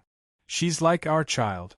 Now that we're leaving one after the other, I don't know if Little Yi will miss us, Commander Lu said in a low voice. Commissar Yen smiled and said, What's there to say? I told Old Chen to let Little Yi know. I'm fine, but you, in the howling cold wind, the two black-green figures talking side by side gradually disappeared into the distance. Yi Qian, who had run to the end of the training ground, turned around and looked at the two figures leaving. He said to Principal Chen, Uncle Chen, let's go back to Shuka village if we have time off in the future. I really miss the soldiers there. More importantly, that was the first unit she came into contact with. Before she left Shuku village, she spent all her holidays in that unit that quietly transported weapons and fuel from the north to the south. Their relationship was so deep that it was even deeper than her relationship with Shuei-Ko village. It was as if that place was her root. Principal Chen, who was in a good mood, said with a smile, Sure. As long as you want to go back, you can go back at any time. However, if you want to transfer Regiment Commander Lu and Commissar Yen, it will be a little difficult. You want to be transferred? Are you sure? Yi Qian was quite surprised. He also realized that Captain Lu and Political Commissar Yen had been stationed in Fujian town for many years. He suddenly felt a little uncomfortable. Regiment Commander Lu is transferring, and Commissar Yen is transferring. If they want to go back to the army in the future, we'll talk about it when the time comes. Principal Chen sighed softly and said, All good things must come to an end.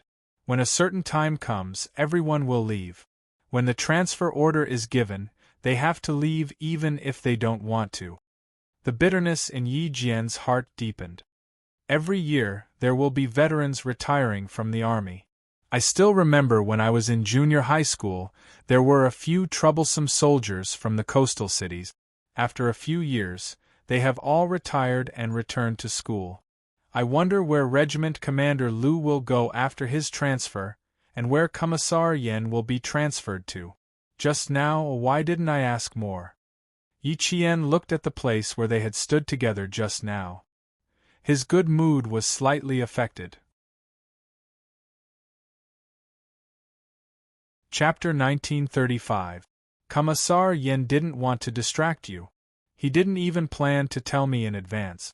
He wanted to call me when he arrived at a new place. You should visit them more often in the future. After Principal Chen consoled her, Yi Qian's depressed mood improved slightly. The reason she could freely enter and leave the military was because of Platoon Commander Lu and Commissar Yen. When she was in trouble, as long as they knew about it, they would immediately stand up and help her. When she moved her household register out of Yi Jifan's house in junior high, although they didn't show up, they sent the retired company commander Yu over.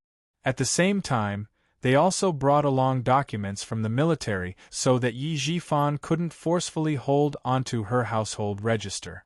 In this life, she had met too many people who had helped her. Platoon Commander Lu, Commissar Yen, Company Commander Yu, and those soldiers who had trained with her. It was because of their help that Yi Qian was where she was today. She thought that she would never forget those who had helped her in this lifetime. The soldiers had finished their disguises. Principal Chen didn't give Yi Qian too much time to feel sad. He calmly called out, "Yi Qian, it's your turn."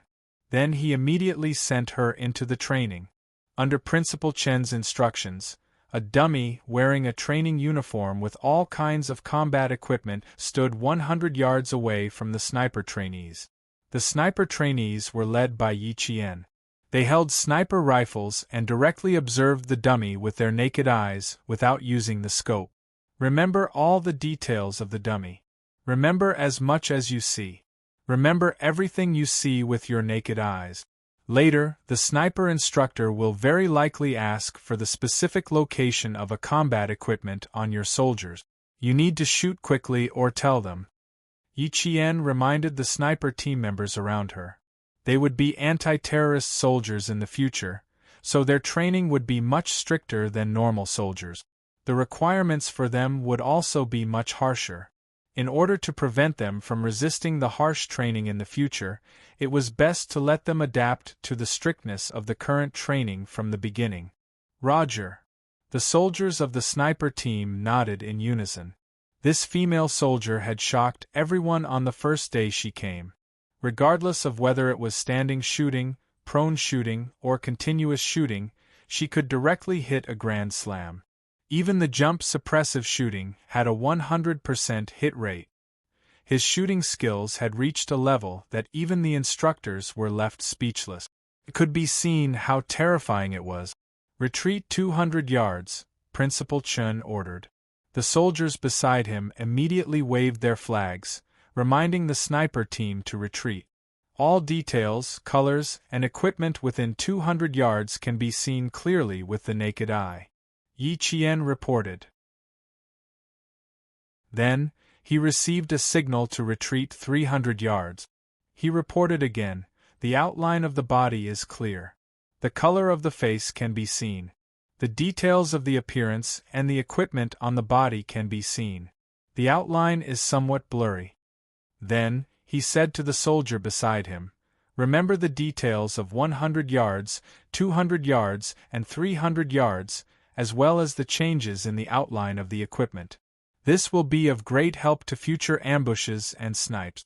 As long as there are similar outlines, we can immediately determine the result with our naked eyes." With Yi Qian reminding the sniper team all the way until they retreated 600 yards, the body of the soldier in front of them was already wedge-shaped. Even the head was no longer obvious. There was only a vague outline. Because there were too many pieces of equipment, it was impossible to tell the shape of a human from 600 yards away. Remember in detail the changes in the outline of every object in every shooting range. This will be a reference for future targets. When you see the changes in the outline, you need to know in your heart how far away you are from the target. Immediately adjust your aim and shoot accurately. Chapter 1936. Every time Yi Qian reached a shooting range, she would remind the snipers around her. This was the appearance method used in sniper training to estimate the shooting range. Back in the day, Principal Chen had taught her this step by step. "Yi Qian, complete your shot at the target's walkie-talkie device." Principal Chen's stern voice came through the earpiece. Yi Qian answered softly, "Yes, sir." She immediately adjusted the scope and completed the precise shooting range of the device. Standing in place, she pulled the trigger. After the sound of the gunshot, she had completed her shot. It looked like a simple shot, but the snipers in training all knew how difficult it was to shoot accurately like this. Mental calculation, eyesight, wind, and a series of other factors needed to be firmly grasped in order to achieve accurate shooting. When they heard Principal Chen tell the sniper team through the earpiece that Yi Qian had completed her accurate shooting, the group of 10 people couldn't help but applaud. "Amazing! Yi Qian, I was just thinking about how far away the walkie-talkie device must be for the silhouette to be blurry, but you've already completed your shot. I can calculate a rough distance, but I'm still thinking about how to adjust the scope." Faced with their exclamations, Yi Qian smiled and said, "Don't be surprised. I was also trained by the instructor. In the future, all of you will be like me. As long as you know the target, you'll be able to calculate the distance quickly.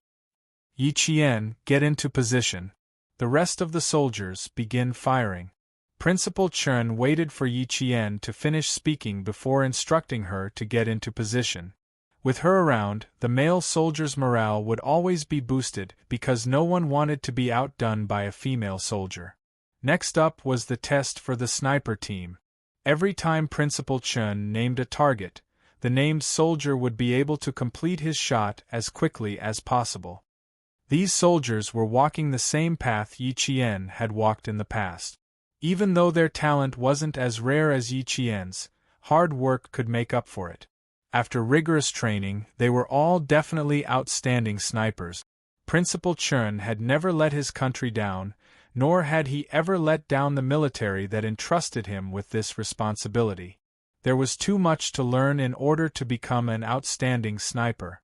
Even though Yi Qian had already reached a relatively high level, she couldn't stop learning. The only way to never stop was to never be eliminated. With a plan for revenge in mind, Yi Qian remained at the sniper base to complete her daily training with all the soldiers. Occasionally, she would leave the group during training break. Not for long, she would return to the group after a few minutes. Because she was a female soldier, the male soldiers could understand why she would leave the group. Even Principal Chen couldn't tell that Yi Qian had something on her mind. When it came to training, Yi Qian had always put her heart and soul into it. In order not to worry Principal Chen, she was even more patient and didn't rush things. She trained with the soldiers every day. It wasn't until a week before the Spring Festival that she finally told Principal Chen that she wanted to leave for about 4 to 5 days. After finishing the snow sniper camouflage training, Yi Qian said to Principal Chen, "Uncle Chen, I want to go to the Cemetery of Martyrs to pay my respects and have a reunion with some of my high school classmates. I'll return to the military on Lunar New Year's Eve." The snow sniper training was held in the forest designated by the military in the southern province. Before they left the mountain, Yi Qian had mentioned that she would go straight to the provincial capital after they left the mountain. Meanwhile, the truck would drive back to the sniper base. Principal Chen didn't suspect anything. In fact, he felt that it was indeed appropriate for her to visit Uncle Zhen and martyr son Xueqing, who were in eternal slumber. When they reached the fork in the road, Yi Qian got out of the vehicle. After the sniper team's truck left, she immediately ran towards the other side of the fork in the road.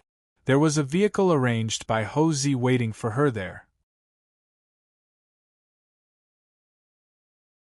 Chapter 1937. However, Yi Qian did not expect that Ho Zi would personally come to pick her up. When she opened the car door and saw Ho Zi sitting in the front passenger seat, Yi Qian was slightly startled and hurriedly called out, "Brother Zi." Ho Zi, who was wearing sunglasses, turned around and looked at Yi Qian, who was sitting in the back seat. Her charming peach blossom eyes revealed a hint of interest. "You recognized me at a glance. It seems that you have a good memory." Until now, Ho Zi still admired Yi Qian's memory. She had never met anyone with such an extraordinary memory like her. "Even if you put on makeup and disguise yourself as someone else, I would still recognize you," Yi Qian replied with a smile. Ho Zi. She wanted to look for her in her previous life, but failed. In this life, she did not have such thoughts, but she just happened to meet her. How could she not have a deep impression of her? Ho Zi laughed even louder. "You said the same thing to Sixth Brother. I remember that when he was just a little older, Sixth Brother saw Iwei crying when I quarreled with her. He came up and told me that if I dared to bully Iwei again, he would not let me go. He also said that if I dared to let Iwei down, he would be able to recognize me no matter what I look like. After 12 years, I heard something similar from you again. I say that you and Sixth Brother are really fated." Yi Qian also felt that way. In this life, she was indeed fated to be with Captain Xia. Ho Zi admired Yi Qian. Otherwise, she would not have accepted his call without hesitation. It was precisely because she admired Yi Qian that she would help him even if Xia Jinyuan was not in the middle. Now that I am a law-abiding businessman, I can't deal with you as quickly as I did when you had a fight with a group of hooligans behind my hotel. I will lay out the front for you. You will have to take your time with the rest. But don't worry, if you leave any traces behind, I will still clean it up for you. When she received Yi Qian's call, Ho Zi was also very surprised. When she said that she wanted to take a person's eye tissue, she didn't quite believe it. She didn't ask for the reason. Instead, she asked behind Xia Yiwei's back how she wanted her to cooperate. She learned that all she needed to do was ask Sun Yaozu out to talk about a business deal, and she would take care of the rest. Yi Qian shook his head and smiled. Thank you, Brother Zi. I'll take care of the rest myself. I won't leave any loose ends. I'll just create an unexpected disaster. Unexpected disaster? Ho Zi was a little interested. Smart people always did things tactfully, and Lao Lu's future wife was extraordinarily smart. She had a high IQ and knew so much. If she said there was nothing, he would really believe her. Ho Zi, who was interested, also wanted to watch the whole process. Unfortunately, he was now a serious businessman. Although he wanted to join in, he could only endure it. After washing his hands in a golden basin, he would no longer stain his hands with blood. He still had to abide by the rules of the underworld. As the Chinese New Year approached, the southern province was less bustling than before. There was a hint of desolation. The streets and shops were playing songs to celebrate the Chinese New Year, but it didn't add to the liveliness of the city. In Yi Qian's eyes, the liveliness and desolation had nothing to do with her. All she wanted was the tissue that hadn't been completely removed from Sun Yaozu's blind eye. It was snowing, and the shops were closed by 9 p.m. There weren't many people coming and going on the street.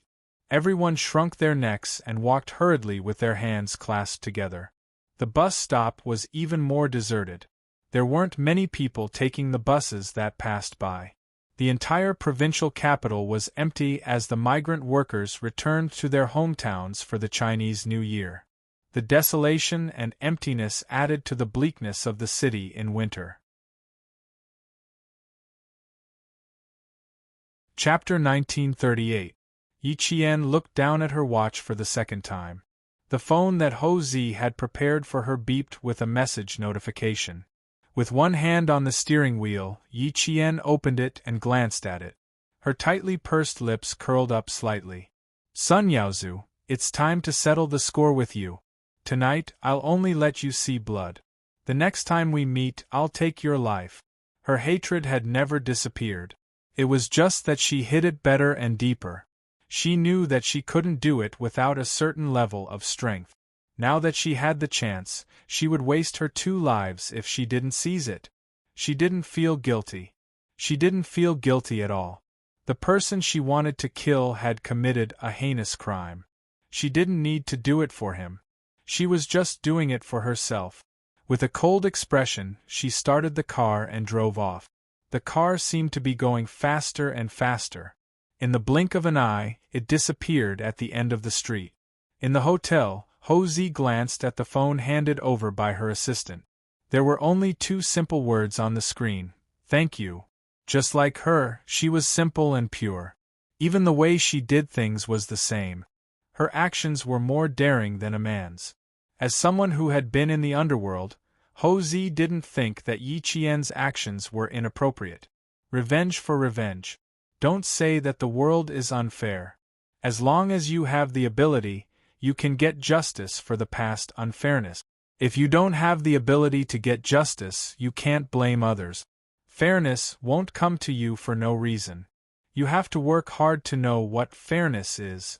Looking at Yi Qian's resume, Ho Zi admired her. Her starting point was lower than his when he was young, but she climbed step by step to where she was now. She had the ability to take a life whenever she wanted. Oh, that's not right. She wouldn't kill him personally. She would take an effective shortcut to get rid of Sun Yaozu.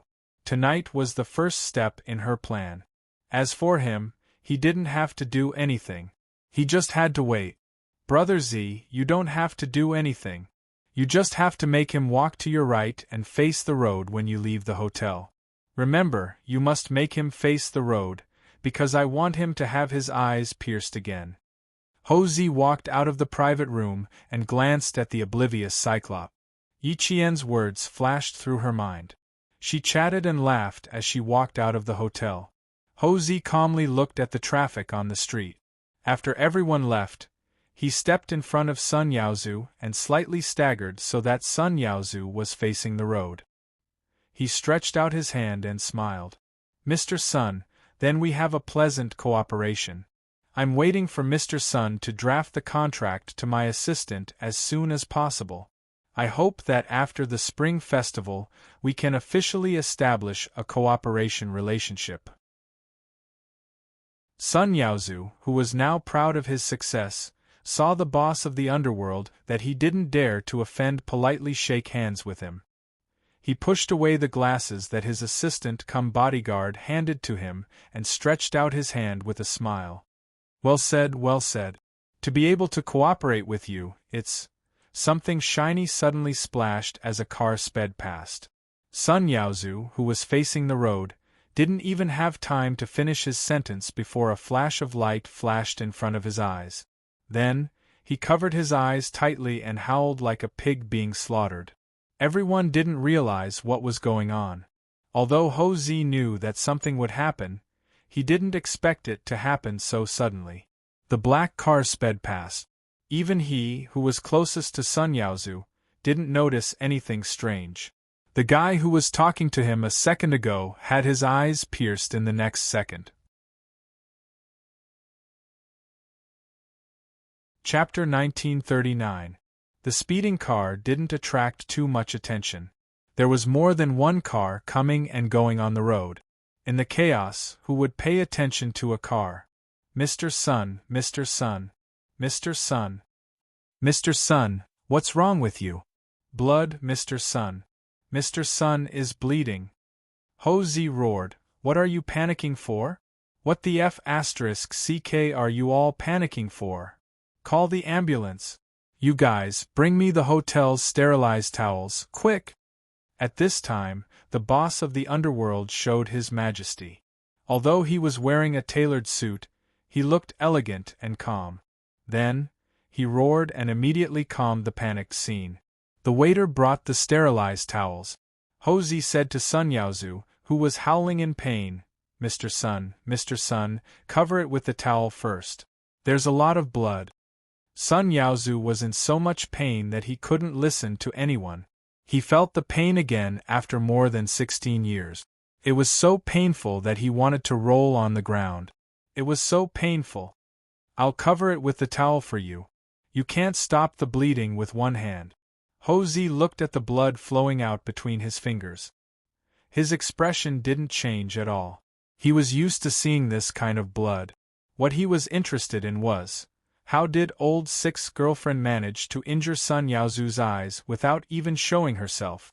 Compared to the blood in front of him, he was more interested in how she injured him. It seemed to be quite serious. The bleeding couldn't be stopped. Who did this to me? Sun Yaozu, who was in so much pain that his whole body trembled, said intermittently. He wanted to say something fierce, but because of the pain, he seemed to be very cowardly. Ho Zi said seriously, it shouldn't be someone's intention.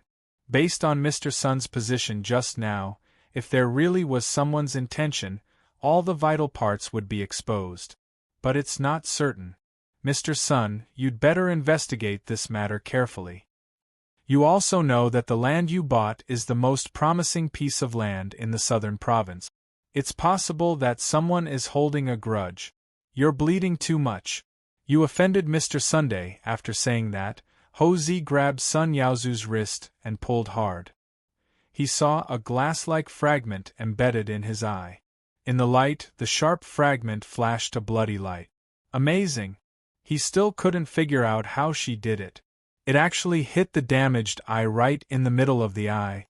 When Ho Zi covered his eyes with the towel, He gently wiped his eyes with his fingers. When he saw a trace of blood on his fingers, he immediately withdrew his hand and picked up another towel to wipe his eyes. He threw the towel to his assistant and gave him a faint look. The assistant nodded slightly and held the towel in his hand. He then said to Sun Yaozu's bodyguards, "Leave 2 of you to guard CEO Sunday. The rest of you should go and take a look around. Whether it was an accident or premeditated, we have to find out." These bodyguards couldn't be compared to Ho Zi's bodyguards who had seen blood, but they were all strong and powerful. 2 of them stayed behind to guard the door, and the rest quickly went to check the surroundings. Sun Yaozu couldn't even use his strength to cover the broken eye socket when the glass fragment splashed into it. Now, as long as he touched the fragment, his howls would be much louder. Yi Qian drove the car to the side of a small road without surveillance. After a while, she heard the sirens of the ambulance. She lowered her head and looked at the rubber bands that could be bought in the small shop. The corners of her mouth curled up slightly. She put the rubber band that had helped her out into her pocket.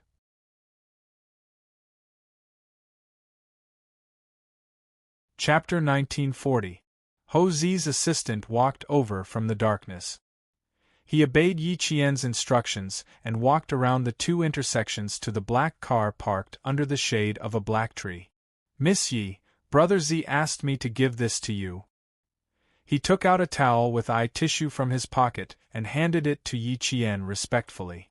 He knew about the entire plan. Because of this, he felt that the girl in front of him was terrifying. She didn't even show her face. She just drove over and injured someone's eye. He could drive over and kill them with a gun while he was at it. This was something he could do too. However, he couldn't hit the target with just a piece of glass. He had held a gun with Brother Z before. Yi Qian took the towel that smelled faintly of blood and said, "Thank you," in a low voice. He didn't stay any longer and immediately drove away. She needed to rush to the private hospital Ho Zi invested in and give the towel to the laboratory technician. She wanted to get the results as soon as possible. She didn't want to wait any longer. When the car started, Sun Yaozu was also carried into the ambulance. Ho Zi didn't leave and personally accompanied him to the hospital. The assistant didn't go with them. When he came back, he nodded slightly at Ho Zi to indicate that the matter was done. In the chaotic scene, no one would notice the secret movements and no one would notice the subtle communication. It was already past 3 in the morning when Ho Zi arrived at the private hospital he invested in. The assistant told him that old Six's girlfriend was waiting for the results and didn't want to leave. Ho Zi, who was dressed in a suit, walked into the room specially prepared for him to rest. He leaned against the window and teased Yi Qian, who was looking out the window. "It's the same even if you come over tomorrow morning to get the results. Are you afraid that my hospital will run away?" Yi Qian, who was in a daze, immediately reacted. He stood up straight and thanked Ho Zi. "Thank you so much, Brother Z. If it wasn't for you, it would have been difficult for me to take his eye tissue." "Don't thank me. I didn't do anything. Since he got a few good pieces of land from Director Yi of the Construction Bureau, as a serious businessman, I have been thinking about cooperating with him. Your matter is just a matter of convenience, you don't have to thank me." Ho Zi closed the door behind her and sat on the chair. She crossed her long legs and placed her hands casually in front of her abdomen. She asked her with interest, "I really want to know how you managed to get the glass shard in his eyes. Even if you opened it with one hand, your other hand shouldn't be that strong. Humans have 4 limbs. Our hands can drive, and so can our legs. I just used my knees to control the steering wheel, and then I used a rubber band to shoot the glass shards into his eyes." Yi Qian did not hide anything. If he wanted to know, he could just tell him. He did not need to worry about exposing himself. Although it sounded unbelievable, Ho Zi, who had seen Yi Qian's abilities, believed it. She suddenly realized, "I see. That would explain it." She could drive with both hands and even drive with her knees. For a moment, Ho Zi looked at Yi Jian with a subtle gaze. Old Six, do you know what kind of girlfriend you have? Brother Z, I'm used to seeing all kinds of storms. When I first heard about it, I was a little scared. She was smart and courageous, and she was also very capable. It was best to be friends with someone like her, not enemies. After I get the results, I'll get someone to send you directly to the hotel. It's the same suite that old Six used to live in. It's always been empty. Ho Zi was satisfied with the answer. I'll take care of the rest. He won't be suspicious. Chapter 1941. With Ho Zi's help, things would undoubtedly be better. While waiting for the results, Yi Qian carefully recalled what she did just now. She made sure that she did not leave any loopholes, but she did not reject Ho Zi's help. She could only sincerely thank her again. In the face of her politeness, Ho Zi couldn't help but laugh. We're family, so don't speak like two families. You're being too polite with me.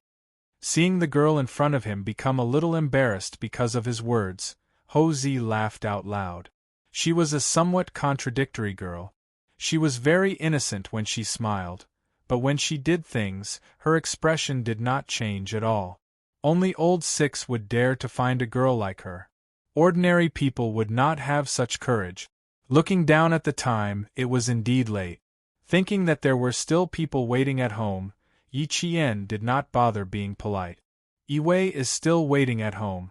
I won't wait with you. After sending Ho Zi off, Yi Qian waited until 5 o'clock to get the test result. When she returned to the hotel, it was already 6:30. She did not lie when she told Principal Chen that she was going to attend the Southern Province High School class reunion. There was indeed a class reunion. Under the lead of their homeroom teacher, Teacher Tong, there were 34 students in the class who were admitted to key universities and 19 who were admitted to second-tier universities. Among them, the 6 girls in Yi Qian's dormitory were all admitted to key universities. However, there were also some who made mistakes and failed the college entrance exam. The class monitor, Lu Xian, was one of them. He caught a bad cold before the college entrance exam and fainted on the first day of the exam. Unfortunately, he failed the exam. He was the first to arrive at the Venus Hotel gathering place. The students who arrived one after another saw a figure in a military uniform from afar. After being stunned for a while, they immediately ran over. Class monitor, damn. Class monitor, you really joined the army. Damn, I thought you were just joking. The boy who came over hugged the former class monitor. Although they had only been separated for half a year, the sight of an old classmate still made his eyes red. Lu Xian had grown a lot taller and stronger. Although he had only been in the army for a month, he already had the temperament of a soldier. Hearing this, he laughed. Why would I lie to you? I told my family a long time ago that if I didn't get into a good university, I would join the army. That's amazing, class monitor. You're really willing. A boy who chose to repeat his second year gave him a thumbs up. You're better than me. Look, I'm still repeating my second year. I don't know if I can pass the exam next year. Since when did the gifted scholar in our class become so unconfident? Bring out the courage you had when you were competing with Yi Qian. Getting into a university won't be a problem for you. A tender laughter came from behind. Zhang Yueyan, who had grown into a slender and elegant woman after not seeing her for half a year, was standing behind the boys with a gift box in her hand. She had delicate features and was much prettier than when she was in high school. The boys turned their heads and stared at her. A girl changes 18 times between childhood and womanhood. Zhang Yueyan, you're definitely outshining the moon and putting the flowers to shame now. Zhang Yueyan rolled her eyes at her former classmates. Although I was a little ugly in the past, I didn't get in your way, did I? You didn't vomit when you saw my face, did you? Ha ha ha, no. Let's go in together. Let the class monitor wait alone. He's a soldier now and can withstand the cold. Lu Xian pushed the boy who spoke and pretended to be disgusted. Go in, go in. You're like a paper person. Don't catch a cold and I'll have to carry you to the hospital. Class monitor, are there any other classmates inside? Is Yi Qian here? Zhang Yuan wanted to see Yi Qian the most. After taking 2 steps, she turned her head and asked, Does he know about our gathering? Chapter 1942. She'll come, she'll come. She's just not here yet. Xian looked at the time. It was 4 o'clock in the afternoon. There was still an hour until 5 o'clock. If she comes from her hometown, she'll probably be a little late. You guys go in first. They didn't expect that their most anticipated classmate, Yi Qian, was actually staying at the 5-star hotel across the street. The meeting time was 5 o'clock in the afternoon. Yi Qian slept until noon when she came back from the hospital. Since the Venus Hotel was right across the street, she wasn't afraid of being late. Looking at the test reports coming out of the fax machine one by one, Yi Qian calmly picked up the original and immediately called Chief Kai, who was waiting for the fax. The test reports had already been sent. All that was left was to wait for news from Chief Kai. As long as the 2 test reports could be combined, Sun Yaozu's good days would come to an end. When Chief Kai received the fax and saw the test report, his face darkened. Yi Qian, how did you get the tissue from his eye? Where is he? He was worried that Yi Qian would take his life. Don't worry, I won't dirty my hands for someone like him. He's still alive and lying in the hospital right now. Yi Jian explained. Her originally indifferent expression suddenly tightened the corners of her mouth, revealing a murderous aura that was as sharp as a blade. She looked at the portrait she had just drawn and continued in a calm voice. There's one more thing I want to trouble you with. Is there a wanted criminal named Sun Yaozu in the police system? The eye tissue belongs to Sun Yaozu? Is he from your hometown? Chief Kai, who had been in the military and criminal investigation, sensed that something was wrong. So, when you saw the photo and the information, you immediately thought of this person, right? Yi Jian didn't think that she could hide it from Chief Kai. She replied softly. There was coldness in the depths of her eyes as she replied in a low voice, At that time, I thought of him. I was very suspicious and even certain. When Chief Kai heard about Sun Yaozu, his expression turned serious, but at the same time, there was a hint of excitement. However, this excitement did not linger for too long and was immediately suppressed by caution. Yi Qian, you have to listen to Chief Kai this time. If the test results match, you must remember to calm yourself down. We need to thoroughly investigate how he came into conflict with your mother back then. Before your mother sacrificed herself, she said something in her hometown dialect. It's very likely that she knew this person's identity, or rather. Chief Kai lowered his voice, and Yi Jianxing, who was listening, shuddered. Or rather, your mother has always been in contact with him, or rather, she trusts him. If what Chief Kai said was true, what kind of role did Sun Yaozu play back then? Mother, if you believed Sun Yaozu back then why did you believe him? When she was young, her family and Yi Zhixiang's family did not interact much. I can't kill him, but I can interrogate him.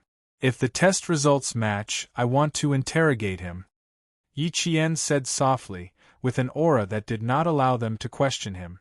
I must pry some past events out of him. Sweat beaded on Chief Kai's forehead. You're too bold. Yi Qian. Don't forget, you're a military academy student now. You can't tolerate any dirty military academy students. I'll take care of this. As soon as the test results match, I'll immediately come to Nan Province. Why is Sun Yaozu safe and sound, and why is your mother's life completely erased? Yi Qian, just think about it and you'll know how powerful this is. Remember, we don't want anything to happen to you.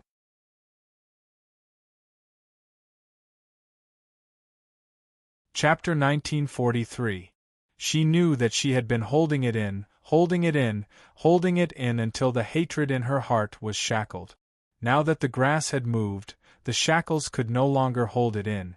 2 lifetimes of hatred. She had held it in for too long. Yi Qian held it in until her eyes turned red. She slowly clenched her fists until her knuckles looked like they were about to break through her skin. In the end, she took a deep breath and said, "I know, don't worry." For the sake of her people, she had to hold it in for a while longer. Once Chief Kai received the test results, she would have a proper meeting with Sun Yaozu. This call was quite exhausting. Yi Jian had a quick lunch and then lay back on the big bed. She was half asleep, half awake, and half awake. It was as if she had been having a bizarre dream. One moment it was her past life, the next moment and the next moment the 2 lifetimes overlap. When Yi Qian woke up in a cold sweat, she hugged her blanket tightly and gasped for breath. She didn't like to dream at all, and the dreams she had were never good dreams. When Yi Qian got out of bed, she realized that she was sweating profusely. Even her pillow was wet. She looked at the time and saw that it was less than half an hour before 5:30 p.m. The pale-faced Yi Qian seemed to have grown a pair of wings and rushed to the shower in the blink of an eye. There was still 20 minutes before 5 o'clock p.m. Yi Qian crossed the road and was less than 100 meters away from the Venus Hotel. Lu Xian had been paying attention to his surroundings. When he saw a figure walking in front of him with her head held high and her arms swinging naturally, he couldn't help but stand up straighter. He even straightened his military uniform, afraid that he would be impolite. When Yi Qian got closer, Lu Xian actually felt a little nervous. Even without a military uniform, Yi Qian still looked valiant and valiant. There was something about her that made him feel a sense of awe. When he stood in front of her, he didn't even realize that he had saluted her. Standing in front of Lu Xian, who was wearing a military uniform, Yi Qian was as surprised as the other students. She was about to ask, "Class rep, did you really join the military?" when Lu Xian saluted her instead. The military salute came a little too suddenly. Yi Qian, who was not prepared, reflexively returned the salute. Hey, do you still need to salute each other? The two of you, this is a class reunion, not a general meeting with a soldier. Yi Qian, don't scare our class monitor. A few students from Class 1 who had come out to welcome Teacher Tong happened to see them and couldn't help but laugh. Before the laughter stopped, a boy reacted quickly and rushed over. He grabbed Yi Qian's hand and said happily, shake hands, shake hands. Quick, take a picture, take a picture. Is there any more film? Take a few more pictures. I'll sponsor the film. Brat, you're too smart. I've been thinking about this for a few days, but you beat me to it. Don't take his picture. Are you stupid? Don't you know that we should take a picture together? Class rep, come, take a picture with us first. Before the two of them could say a word after saluting, one of them was surrounded by the boys for a group photo, while the other was in charge of holding a camera. Yi Qian didn't refuse, but he seemed to lower his head when taking the picture. After the group photo was taken, someone suggested taking a picture with Yi Qian and Lu Xian. Lu Xian, who was still holding a camera, laughed and scolded, "You're so troublesome. We don't have much film left, use it sparingly." Yi Qian's eyes moved slightly. It seems that the class monitor noticed that he lowered his head. There were still a few boys who wanted to welcome Teacher Tong, but they didn't say anything else and only said that they would take the picture during the reunion. Chapter 1944. Yi Jian waved at them and smiled at LVXN. Monitor, it turns out that you weren't joking at that time. You should still be in the recruit training camp at this time. Soldiers knew soldiers best. The other students didn't ask. I wasn't assigned to any other place, even our southern province. I didn't expect the company commander to agree and really give me 2 days off. LVXIN, who had been straightening his back, answered with a smile. His tone seemed a little restrained. It's not that simple. Just agree to it. Recruits have to apply for leave when they enlist. Monitor, you can't get 2 days off so easily. Yi Qian, who understood the military, didn't believe it was that easy to get 2 days off. Even military school students were hard to get, let alone the army. The company commanders who were more humorous and easier to talk to would usually have a lot of ideas to deal with the troublemakers in the dark. As for the company commanders who were domineering and stood by their words, don't even think about mentioning them. A new recruit applying for leave after only a month in the army. Did they think that the army was their home and they could do whatever they wanted? The company commanders under platoon leader Liu and political commissar Yen were easy to talk to, but no recruit had the guts to ask for leave after 2 days in the army. They really gave me 2 days off. I even asked for leave on a paper. If you don't believe me, take a look. LV Xian stared at him with an imposing manner.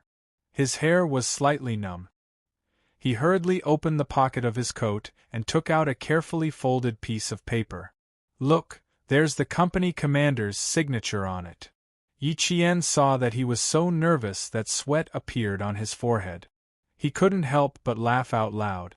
This wasn't like the smooth and slick squad leader. He looked him up and down for a while. Why do you look like a different person? You haven't even finished your recruit training. You shouldn't have changed so much. You don't even look like our squad leader. She didn't take it. Liu Xian became even more nervous. He opened the paper and handed it to her. Don't change the topic. I have to show you my leave request. Look, here, my company commander's signature. There's also a clearance stamp. There's also a time to return to the army. I have to return to the army tomorrow at 5 o'clock. Yi Qian glanced at it. It was really close. It was when the anti-chemical regiment finished their training in the 2nd year of high school. Isn't it close? I was also surprised. How did I get assigned to the anti-chemical regiment? However, my squad leader said that we might not be assigned to the anti-chemical regiment. It's very likely that we'll only be assigned to the recruit training camp. LV Xian saw that she believed him. He was afraid that the wind would blow the leave slip away, so he carefully folded it and put it back in his pocket. He said, I don't know why the company commander gave me 2 days off. I guess it's because I performed well. The better the performance, the stricter the unit would be. The class leader's good performance gave her 2 days of leave. From her experience, after the 2 days of leave, the class leader would fall into an abyss of suffering from the special care of the unit leaders. It's a pity that the class leader still doesn't know the tactics of the military leaders. It's better not to remind the class leader so that she won't be in a good mood during the gathering. Yi Qian deeply sympathized with this. LV Xian, who didn't know the tactics of the military leaders, didn't know what the days would be like. He urged her, go in and sit down first. All the girls in our class are here. Zhang Yueyan asked if you were here as soon as she came. And Jiasun was also worried that you weren't coming. He was embarrassed to say that standing next to her was like looking at the chief. There was pressure in his heart. Even if she was wearing casual clothes, he still felt an invisible pressure. Chapter 1945. Seeing this, Yi Qian was very considerate and did not ask any further. He smiled and said a few words before entering the venue. And Jiasun was the first to see Yi Qian. She purposely sat at the entrance of the venue, so the moment she saw Yi Qian, the entire venue was filled with her screams. Then, she screamed so loudly that it almost shattered the chandeliers in the venue. Yi Qian, my Jane Eyre, you're finally here. When she screamed, she had already hugged Yi Qian tightly. She bumped into him and hugged him, causing Yi Qian to choke and cough continuously. His ears were about to go deaf. Her screams were unusually loud and became the loudspeaker of the entire venue. The students who had not been paying attention to the entrance of the venue all turned to look at her. You bumped into me so hard that my throat is about to spurt blood. Yi Qian tried his best to pull away from his best friend. Let go, let go. My neck is hurting because of you. Unyielding immediately loosened her grip a little and said, Tell me, you've been back for a few days. Why didn't you contact me? Were you busy with your man? Busy with your man? Yiqian's mouth twitched when he heard this. His best friend, who he had not contacted for a semester, had become even more ferocious. Zhang Yueyan and the other girls who had been in the same dormitory as Yiqian stood up at almost the same time. The five of them dashed towards the entrance. Yiqian, Yiqian, they shouted loudly. The students sitting down could not help but stand up and smile collectively at Yiqian, who had won the admiration of the entire class. They all smiled and greeted him. The party had not started yet, but because of Yiqian's arrival, there was a small climax. Everyone gathered around to greet Yiqian. Zhang Yueyan and the other four girls were so excited that they were in tears. The reason why they were able to get into a top-tier university was because of Yiqian. If it weren't for Yiqian, it would have been good enough for them to get into a second-tier university. After all, the few of them had entered the school through connections. Otherwise, they would not have been able to enter the provincial first high school. And Jiasun clung on to Yiqian. She didn't want to leave, but faced with the enthusiasm of her classmates, she had no choice but to let go. I finally get to see you. When did you come back? Why didn't he contact me? Did he arrive at the provincial capital long ago? There were too many things he wanted to say and ask, so he quickly said, Ask later, ask later. We are all waiting for you to come. Just now, I was wondering why you didn't come even though it's already so late. I was wondering if you weren't coming over. I've been on holiday for almost a week. I've been busy with some things, and it's not convenient for me to go online. I only found out a few days ago that there was a class reunion. Yiqian seized the time to answer his good friend's question first before speaking to the other students.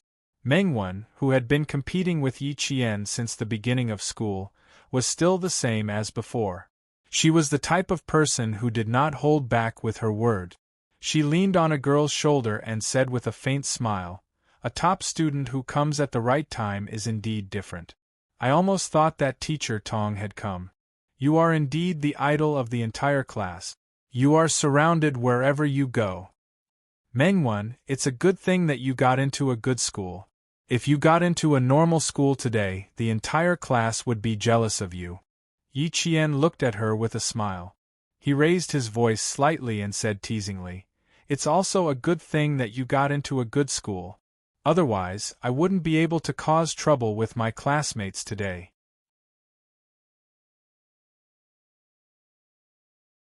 Chapter 1946. In the 2 years of high school, other than Yiqian, Mengwen was the only one who had been criticized by Yiqian in front of the entire class. However, Yiqian was still quite magnanimous towards Mengwen. Whatever she said, she would laugh it off and wouldn't really take it to heart. After all, she had lived 2 lives, and it would be ungentlemanly of her to haggle over every little thing. In addition, Mengwen was just being stubborn with her words and didn't do anything shady. Yiqian, who had always disliked arguing with others, wouldn't make things difficult for her. However, it was different today. It was already rare for them to meet each other. In the end, as soon as they met, Yijian's mouth was already unforgiving. No matter how good Yijian's temper was, she could not tolerate Yijian's inappropriate words. What did she mean by a top student who came on time? She insinuated that she came on time on purpose and even mentioned teacher Tong. Could it be that after half a year in college, she had forgotten the most basic principle of respecting your teachers and teaching? Mengwen was someone who was amenable to the soft but afraid of the hard. She had always been used to going against Yiqian. Although she was reluctant to part with Yiqian after graduation, she couldn't help but feel a little arrogant when she saw that Yiqian was still so popular and wanted to poke her. Who knew that Yiqian, who had always disliked arguing with her, would actually embarrass her this time? Mengwen couldn't react for a moment. When the surrounding students saw this, they all laughed together. They pushed Mengwen, whose face was beginning to turn red, and joked, "Do you know your mistake now? Don't let Yi Qian give in to you every time. Giving in to you is her magnanimity. Mengwen, don't always take Yi Qian's magnanimity lightly. Even a rabbit bites when it's anxious. You came up with such thorny words. We've been separated for half a year, and you're already a college student. How can you still be so petty? You're a top student after all." Mengwen's face was already as red as fire, but she refused to admit her mistake. She straightened her neck and said, "I was born with such a mouth. You guys just ignored me." Yes. We all know that you're good at talking, so we're paying attention to you. If you have a sharp tongue and a sharp heart, not many people would dare to talk to you." Seeing this, Anjiasen laughed and fell into Yi Qian's arms. She said, "My stomach hurts." Even if she wanted to nitpick, she had to look at the time. Her classmates hadn't seen each other for half a year, and they weren't even in a hurry to catch up, unlike her. "Mengwen, you have to change that mouth of yours. What if you meet a boy you like in the future? You clearly like him, but your mouth doesn't spare him. Even boys will be scared by you." Anjiasen teased her. She didn't like her in the past, but Yi Qian told her that some people were just like that. They said things that offended others easily, but they were still kind at heart. Mengwen was such a person. When she heard that the house in Yi Qian's hometown had been washed down by the rain, she was worried for a long time. Her classmates knew about it, so they didn't target Mengwen. They only reminded her to watch her words in the future. However, Yi Qian saw a flash of awkwardness in Mengwen's expression because of Anjiasen's words. He raised his eyebrows slightly and felt that there was something going on, so he joined in the teasing. "Mengwen, I think what Jiasen said makes sense. If that's really the case, won't you regret it to death?" "Sigh, I already regret it to death." Mengwen sighed heavily. She was really worried. "It wasn't easy for my heart to ripple, but I scolded him and chased him away. I regret it so much that I'm beating my chest." When the surrounding classmates heard this, they actually wanted to persuade her. No one knew who was the first to laugh out loud, but they all laughed. Chapter 1947. The class monitor, Lu Xian, came in with Teacher Tong and the other teachers. They happened to hear the loudest laughter of the students, which came from within. It seemed that all the students were still sitting in the classroom of Grade 12 Class 1, preparing for the college entrance examination. "Teacher Tong, your students are still the same as before. I feel comfortable just looking at them. It's also the best batch of graduates I've ever taught." Yi Qian contributed the most. She pulled the whole class to fight together. "Teacher Tong, she is the unifying force of this class." Teacher Tong was deeply touched by the words of the teachers. "Yes, Yi Qian is the best student I have ever met in my decades of teaching. She is very resilient and has a pure heart. She is very rare. Us boys call Yi Qian boss in private. We feel more confident when we study with her." The boys who went out to receive the teachers agreed with the teacher. Yi Qian was indeed the unifying force of the class. It seemed that with her around, everyone had a direction in their hearts and would not be easily lost.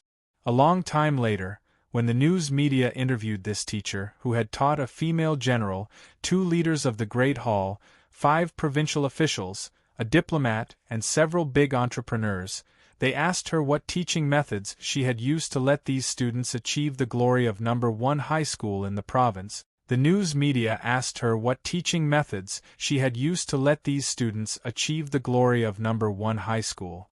At that time, the white-haired teacher Tong smiled and said to the reporter, "Because there is one person who is the unifying force of the class of 99.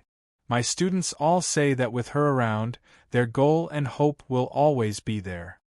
The reporter asked Teacher Tong, who had dedicated her life to education, who was the person she was talking about. Teacher Tong smiled and looked at the photos of the class of 99. "After a long time," she answered, Who do you think is the unifying force of this class? At this moment, the students of grade 12 class 1 didn't know what their future would be like. When they saw Teacher Tong and the other teachers standing at the entrance of the hall, just like how they used to do in class, they immediately stood up respectfully and greeted the teachers one by one. Yi Qian loved the 2 years of high school. Although there were teachers like Yi Ying and Yao Jing, all the teachers stood by her side and handled the matters between the students fairly. As for the form teacher in junior high, she had already forgotten about it. The time of laughter passed faster than any other time. The students planned to play all night, while the teachers needed to go home. The male teachers were in charge of each class. Yi Qian accompanied Teacher Tong and sat outside, waiting for Teacher Tong's lover to arrive. Teacher Tong, who had white hair on her temples, nodded gently when she saw that the student she had taught before was sitting upright like a pine tree. She was very pleased. It's only been half a year since we last met. Yi Jian, you've changed the most in class. Even when I'm sitting in front of you, I can feel the valiance of a soldier. You are really very, very good. Seeing that you've come so far and still hold on to your original beliefs, Yi Jian, I believe that you'll definitely achieve great things in the future. She had taught so many good students, but Yi Qian had left the deepest impression on her. Sometimes, she would even dream of him walking to the front of the classroom and explaining difficult questions. Such a good student, I'm afraid I won't be able to meet another one for the rest of my life. Yi Qian respected Teacher Tong very much. When old Madame Yi brought Yi Zhixiang to cause trouble, it was Teacher Tong and Principal Chow who stood in front of her, afraid that she would get hurt. That was also the most touched she had ever been. After that, she tried her best to help her classmates in order to repay the school and teachers for their sincere protection of her.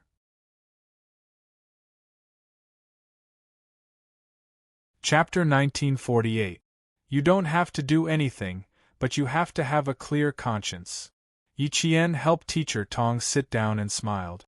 I remember when I first entered the school, I told you, sometimes hiding your talent doesn't mean that you're weak. It's also a form of protection. And you said, only the fittest survive. You also told me, the provincial first high school is a big dance, right? It has a sky that allows students to roam freely. It was because of your words that I slowly started to interact with my classmates. Teacher Tong smiled as she looked at her student who remembered her words. The pride in her heart was self-evident. To tell you the truth, when I returned to school, I was prepared to be isolated. If you didn't ask me to cooperate with my classmates from time to time and participate in group activities, I think I might have really been isolated for the first 2 years of high school. She wasn't good at socializing and speaking. Plus, there was Yi Ying. She didn't think that her high school life would be good. Later, as she gradually integrated into the class and often called to the office for heart-to-heart talks, Yi Qian's way of doing things had the smoothness, roundabout, and gentleness of a girl. She was no longer as domineering as a boy and didn't have the gentleness of a girl. At the mention of the past, Teacher Tong's smile deepened. When I asked you to fill in the admission form, you pointed at your parents and stopped me. The words you said to me made my heart ache. Child, you protected yourself so much that you were even wary of me. At that time I was very surprised. How could you be so wary? It was as if I would hurt you at any time. Later, I specially looked for Principal Chen to understand your situation in junior high. Only then did I understand why you were so wary of me. I knew that you needed to be counseled. Now it's all good. Everyone in the class likes to talk to you and ask you to make decisions for them. Yi Qian, you're doing very well now. I hope that no matter what kind of life you have in the future, the next time I see you, you'll still be the same person. Continue to maintain a positive attitude. I'll watch you go further and higher step by step. Let me say one more thing. Whether you enter the military or society in the future, connections are very important. Other than Zhang Yueyan, Yang Yi, and a few other girls in our class are all from rich families. There are also many classmates that you've helped.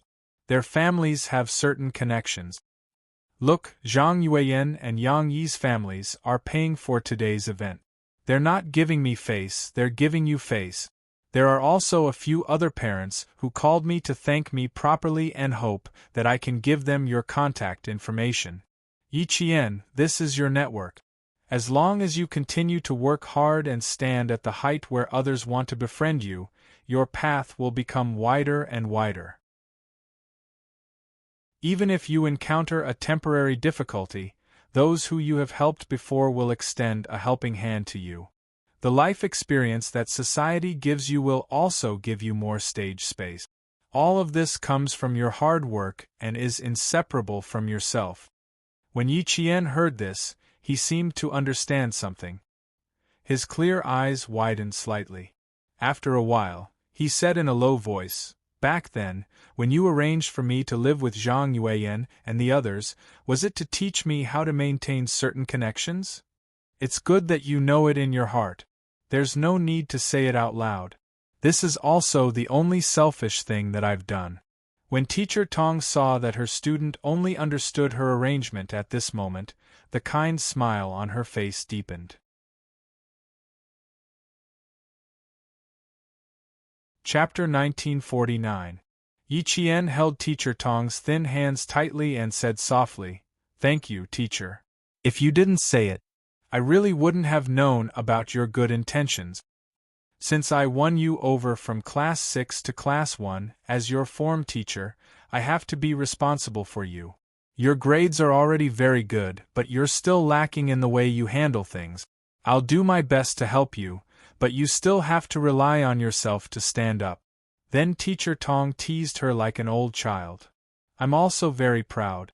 The smartest student in my class only now understands that students are no match for teachers." Yi Qian smiled warmly. Her eyes were clear and bright like crystals under the light. "You're the most amazing teacher in the eyes of all of us.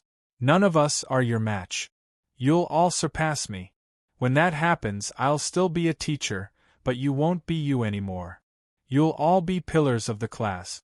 Teacher Tong had a lot of confidence in this batch of students because the students in front of her would continue to influence the entire class. Even if they were separated, her influence would not disappear. This was Yi Qian's personal charm. Yi Qian leaned over and hugged her teacher. She said softly, "You have to be good. You have to see all of us in Class 1 become successful. You'll be proud of us." "I'm already proud of you now. There's no need to wait until the future." Teacher Tong helped her tidy her clothes. Looking at the energetic girl, even her kind wrinkles had a gentle smile. "Lu Xian looks just like an adult when he wears a military uniform. He's very masculine. It's a pity that I didn't see you in uniform. Next time, send me a picture of you in uniform. I want to see what you look like in uniform." It was just a small request, but Yi Qian couldn't fulfill it. She said softly, "Teacher, I'm sorry. I intentionally avoided taking pictures tonight. I couldn't avoid the group photo, so I made some small movements and didn't get a picture of my face." Her words stunned Teacher Tong. Couldn't students take pictures in military schools? There wasn't such a rule. Yi Qian lowered his eyes and explained softly, "There are some unspeakable reasons. Please take a look." Although Teacher Tong did not understand why, she believed that there was indeed an unspeakable reason. She smiled slightly and said, "I know that you are not an ordinary college student now. You are a soldier who will serve the country in the future. With your ability, I am afraid that you are not an ordinary soldier. No, it's fine. Just pretend that I didn't say anything. Study hard and do well in the future. I will always support you." The fact that Yi Qian was able to meet a teacher with such high moral standards had a deep impact on him. It had also affected the entire grade 12 Class 1 student. After sending Teacher Tong off, Yi Qian returned to the meeting room. Then, a group of people went to the hotel's KTV. All of them wanted to stay up all night. Zhang Yueyan and Yang Yi's father would pay for all the expenses and told them to thank Yi Jian again. Zhang Yueyan and Yang Yi's father would pay for everything. Yi Qian and Lu Xian did not drink. In the end, they went to the second half of the night with a few other students who did not drink to take care of the drunk students. Yi Qian didn't know whether to laugh or cry when Mengwen ran onto the stage with a beer bottle in her arms and shouted that she wanted to win someone over. You're tuning in to the Phoenix Nights YouTube channel. Don't forget to subscribe and join us on this journey to catch the most captivating stories.